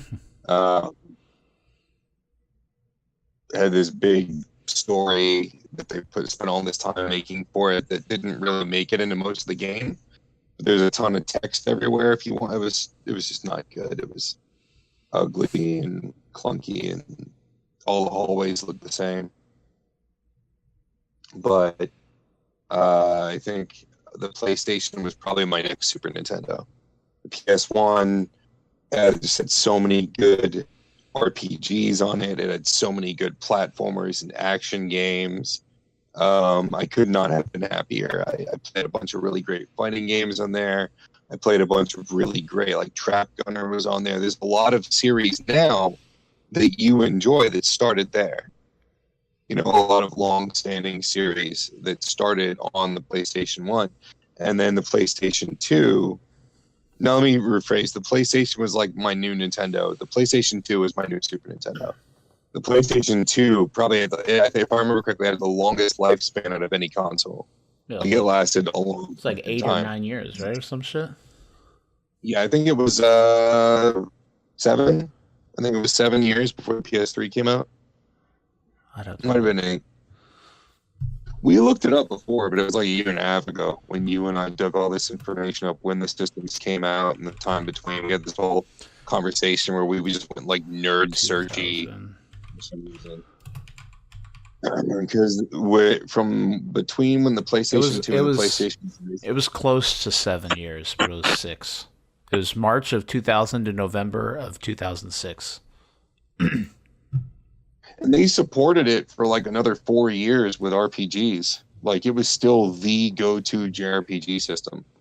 Because they didn't have any really good RPGs in the PS3 for a while.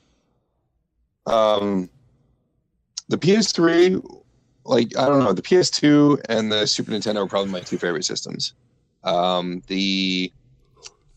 the beginning of the PS2's lifespan, they started talking about the Dreamcast, and this was the only time that I have bought a system specifically for a game. Mm-hmm. And that was when they advertised Castlevania Resurrection was coming out on Dreamcast. And I went out and I bought the damn Dreamcast. I pre-ordered it It's one of the very first things I ever pre-ordered. Back then, you didn't put money; you just said you wanted one. And I went and picked it up. And at the time, it didn't come with any games. So I was like, well, what games are out? And I should have fucking bought Power Stone because that shit was awesome. But they told me there was this game called Blue Stinger. And I don't remember the other games that were out, but I think one of them was the Ready to Rumble, the boxing thing. And I don't remember the other launch titles, but Blue Stinger was supposed to be kind of like Resident Evil. So I was like, oh, fuck, I'll take that. And it was fucking horrible. Like, you've got a fairy friend. Like, I shit you not, a fairy who wears, like, cut-off jeans and a halter top. And you shoot these ugly, lumpy zombie things. And it's very, very Japanese and not in a fun way, like in a who the fuck thought this up and how much acid did they take. And I think I played about an hour's worth, and I was like, this controls like shit. It's not a lot of fun. Why the fuck do I have a fairy? I'm done. And so I returned it, and I got Soul Calibur. And that's where I fell in love with Soul Calibur. So if anything, the Dreamcast was a good machine. It had a lot of good games on it. It tried a lot of interesting things. And it died because Sega just mismanaged the fuck out of their last 3 consoles. And several failed attempts. And Sega made so many bad choices from like near the end of the Genesis lifespan when they were trying to extend that with all those add-ons to the Saturn, which was a fucking 2D amazing powerhouse system, to all the Saturn add-ons they thought about, and then finally the Dreamcast was actually a solid system, but by then they just made too many mistakes. I thought about getting a Jaguar, but I'm glad that I did not. But I still played Dreamcast games. Like I bought Shenmue, and I think I bought the Chronicles of Pern game, but the load times are so horrible that I just give up with that. And a handful of others on there. They had some of the best 2D fighters at the time, because it used a scaled down arcade board or a variation on the arcade board, just like the Saturn did. So like it did really good ports of like Darkstalkers, which is one of my favorite fighting game series, and Marvel vs. Capcom and shit like that. But I still stuck with my PS2 as my main system. And even though the Xbox had come out and was able to do like Halo, which I did love, and you could do like racing games and port your own music on there. I can't tell you how many times, because I had such an unusual collection of music, because I listened to a lot of goth and industrial. So I had a lot of really cool high intensity music. So I'd have friends bring me over to their house, and I would spend like 4 hours just putting different tracks on their hard drive, on their Xbox, just for like their racing games and shit. It was fucking annoying. But the PS2 really it was just an amazing system. And to today, I still have like 250 PS2 games somewhere that I would love to get back into. A lot of really good RPGs and shit. They're in storage. I bought my mom bought me the PS4 or PS3, the Fat Boy with all the backwards compatibility and shit. That was an amazing system.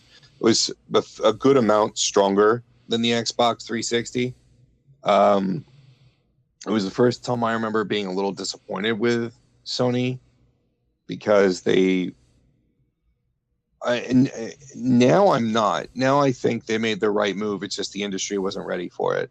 And unfortunately, because the industry reacted the way it did, is why, in my opinion, now is not the best time for gaming. And I am not thinking that we're at the best time for games now, because it forced the industry to turn in a direction that I don't like. When the PS3 came out, all the companies were still in the mindset that we need the most cutting edge system possible. It needs to be the most powerful, it needs to have the most capabilities. And Sony delivered that. It played PS1, it played PS2, it played PS3. It accepted like 4 different kinds of memory cards. It had 4 USB ports. There was all these expansion bays and shit that they never used. It had super high graphical capability for the time, but it was so expensive for all the shit that they put into it that people couldn't afford it. And because they did go with the most advanced thing they could manage, it was very difficult to write for.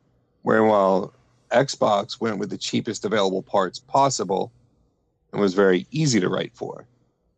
So you had games that would play 60 frames and get a much, a higher resolution being written for Xbox and then ported to the PS3. And because porting takes time, they would do the simplest port possible. So you'd end up with like 30 frames a lot. You'd end up with games that didn't look as pretty. That happened to Bayonetta, for instance, where a lot of PS3 ports didn't get as good of a reaction as Xbox ports because of that.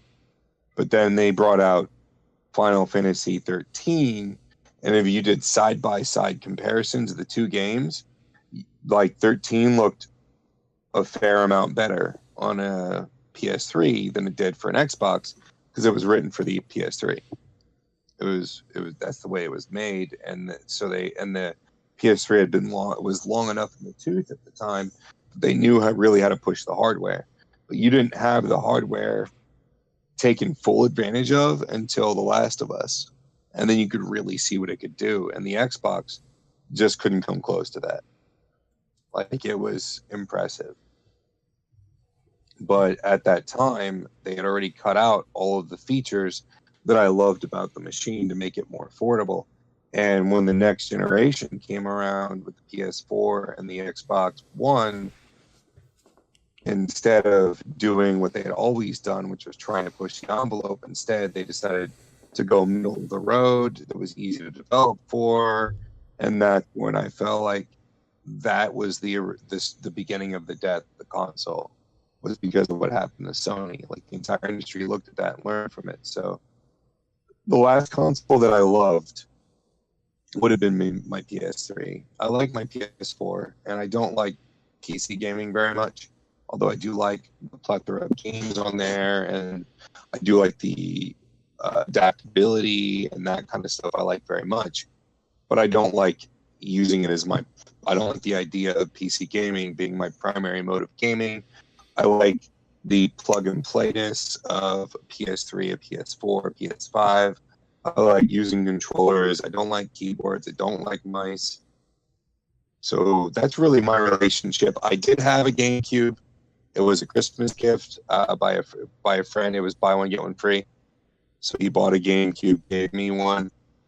It was never my console of choice. I only used it for first-party titles. I didn't love it like you did. So I only had, I think, like maybe 8 or 10 games, and they were all first-party titles. They were all Mario Kart and Smash and Zelda and stuff like that. But I do have very fond memories of getting very, very into Wind Waker. It's one of my favorite Zeldas. I had a lot of fun playing the Metroid Primes. Thought those were very good. God, I'm so excited for Metroid Prime 4, dude. Yeah. That'd be the only reason I pick up my Switch again, that useless piece of shit technology. God damn it. As for the other consoles I had a Wii. It was my daughter's Wii, technically. I got it for her the Christmas that it came out. I was actually able to get one the Christmas that it came out, and I got the black one. And I used my GameStop card for the guy in front of me who bought the white version. No, I'm sorry, the Wii U. I also got her the Wii when it came out. I got her Wii U when it came out. I got her the Wii. I only cared about Smash and a small handful of other games like Xeno, was it Xeno something Chronicles or whatever, Xenoblade. Yeah. And Pandora Hearts or something. There's one, Pandora's Tower, I think, and The Last Story. By the way, The Last Story, one of the best RPGs ever made. That thing's amazing. And that gives you this feeling of a persistent living world, much like Shenmue did. Just beautifully written story, really nice graphics for the Wii. But overall, I never liked the Wii. I always thought it was a rip-off system. I thought Nintendo fucked up again. Thought they fucked up with the 64. They fucked up worse with the GameCube because they went for a casual system, mainly aimed at kids. They did the same thing with the Wii. The Wii U came out. I got that. That was a disappointment, but it's still a decently powerful system. I mean, if you really think about it, the Switch is a Wii U. It's about on level with the Wii U. It's only slightly stronger. It's not like they made a massive difference. And the Wii U is basically just a slightly juiced up Wii. So it's not like they've come leaps and bounds. Everything they've done since then has been a disappointment. But I had those systems. I liked things about them. I particularly enjoyed the Wii U. I just don't think that they implemented the touch thing very well. Gamepad. Yeah, I think the system just works better with two controllers, or using with, depending on the game, the Wiimotes. What about any mobile systems? I had I also had a TurboGrafx 16, which I loved. I got it way later after the system was already extinct. And I enjoyed that very much. And that was when I just liked all video games. So I wanted every console. So I wanted a Genesis, a 32X, a Sega CD. I wanted that shit. I never got it. But I did get the TurboGrafx. And I really liked that. They had some really great games on there, especially shooters. And some cool platformers like Bonks. Handheld, I had the original Game Boy. Loved it to death. I had the same relationship with the Game Boy that I did with Nintendo and Super Nintendo. I did not get a Game Boy Color, but I did get a Game Boy Advance. I did get a Game Boy Advance SP, but I didn't play it as much. By then, when I was out and about, I was in my early 20s, and I was very social. So I really didn't have time to do mobile gaming, as it were, as much as, like, say, a kid would. And so most of the time when I was playing mobile games, it was still in my house, or if I was sitting at a doctor's office or something. Mobile gaming to me has just been another console. It's not really the mobile aspect that attracts me to it. It's just, more games, Yeah. So I really love the Game Boy, and I know the Game Boy Advances were great, but I didn't buy a lot of games for them and do a lot with them. And eventually my mobile gaming was transferred over to my daughter, and I started giving her all my stuff and buying stuff for her. I bought a DS, enjoyed it briefly before giving it to her, and then ever since then I've continued to buy her updated versions of the DS and the 3DS. The mobile game I bought for me, I bought a PSP when it came out, loved it, but they didn't support it very well, and they didn't release a lot of games on it. And when I was involved with it, and then mine started to fall apart, and I got mad because the tray didn't work right. And then money issues happened, and social things were happening. I didn't get to use it very much, so it just kind of fell by the wayside. I hacked it, used it as a Dreamcast, Super Nintendo emulator for a while, and then eventually, when I had money problems, I sold it because it really wasn't getting used much. I did like the UMD format for movies. It's unfortunate that didn't last. It was a good portable video system. But I think the PSP was good. I love my Vita. I don't get to use it very much either, just because there's not enough time in a day now. If I had to pick my favorite portable systems, I'd probably say the Vita and the Game Boy. All right. From what I hear, I think I played what was that, the TurboGrafx 16 thing? It was handheld. I also played Game Gear. I thought Game Gear was really tight. It was basically a Master System, but it was really good in terms of like visuals and form factor and stuff. I thought it was kind of comfortable. 8 batteries like a motherfucker, though. Nobody has managed battery life like Nintendo on portables. Yeah, outside of that, I really think it's everything. Yeah. Yeah. My mobile, so I didn't really talk about that either.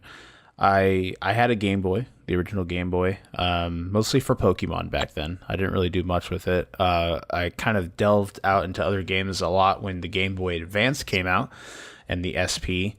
And I fell in love, still mostly a Pokemon to play Pokemon, but I did have other games. I got into Super Metroid. Was it Super Metroid? What was the Game Boy Advance Metroid called? Metroid Fusion? I remember. Yeah, Super Metroid was SNES.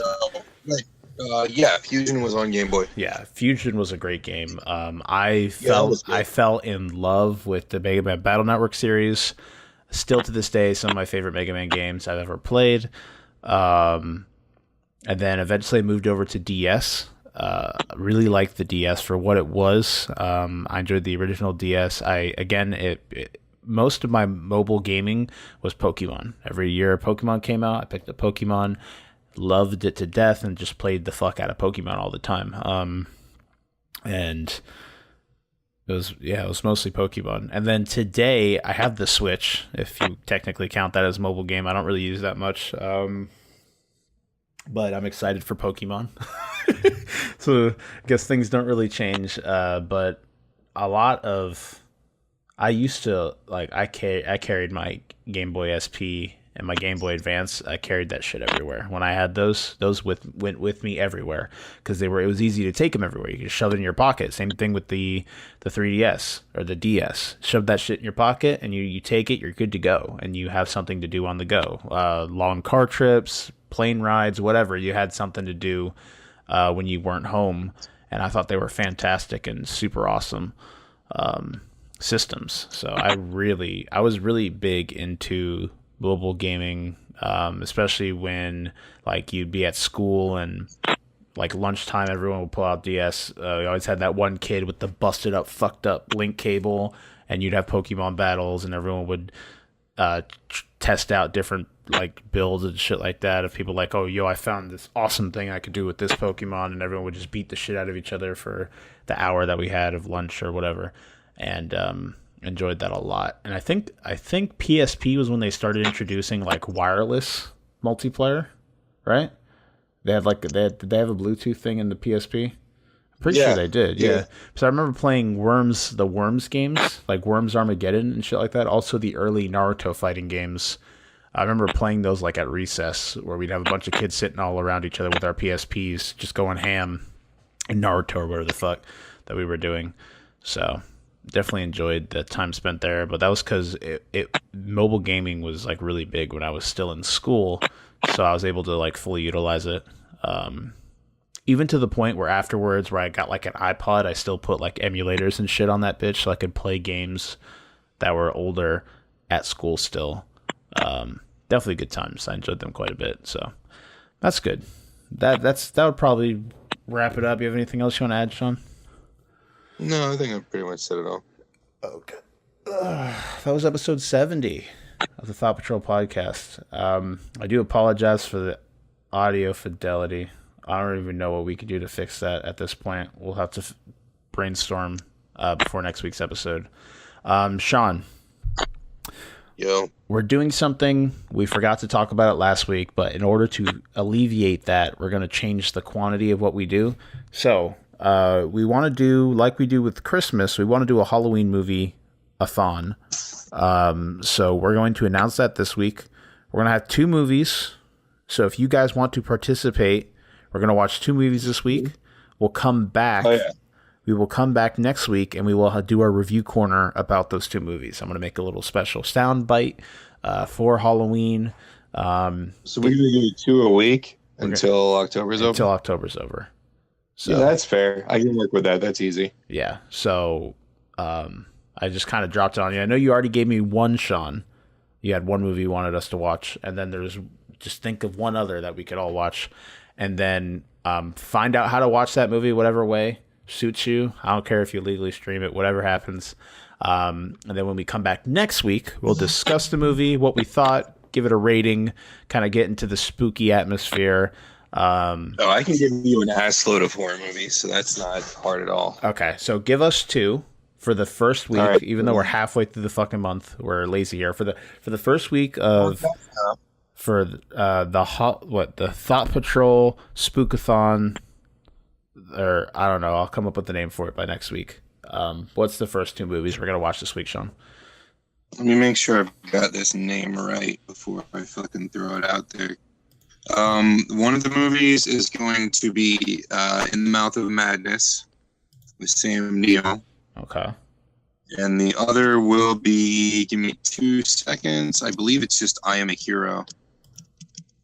That one I found quite enjoyable. Yeah, I Am a Hero. Okay. All right. So I'm perfectly happy to watch all of these movies over again with you, so that's not a problem.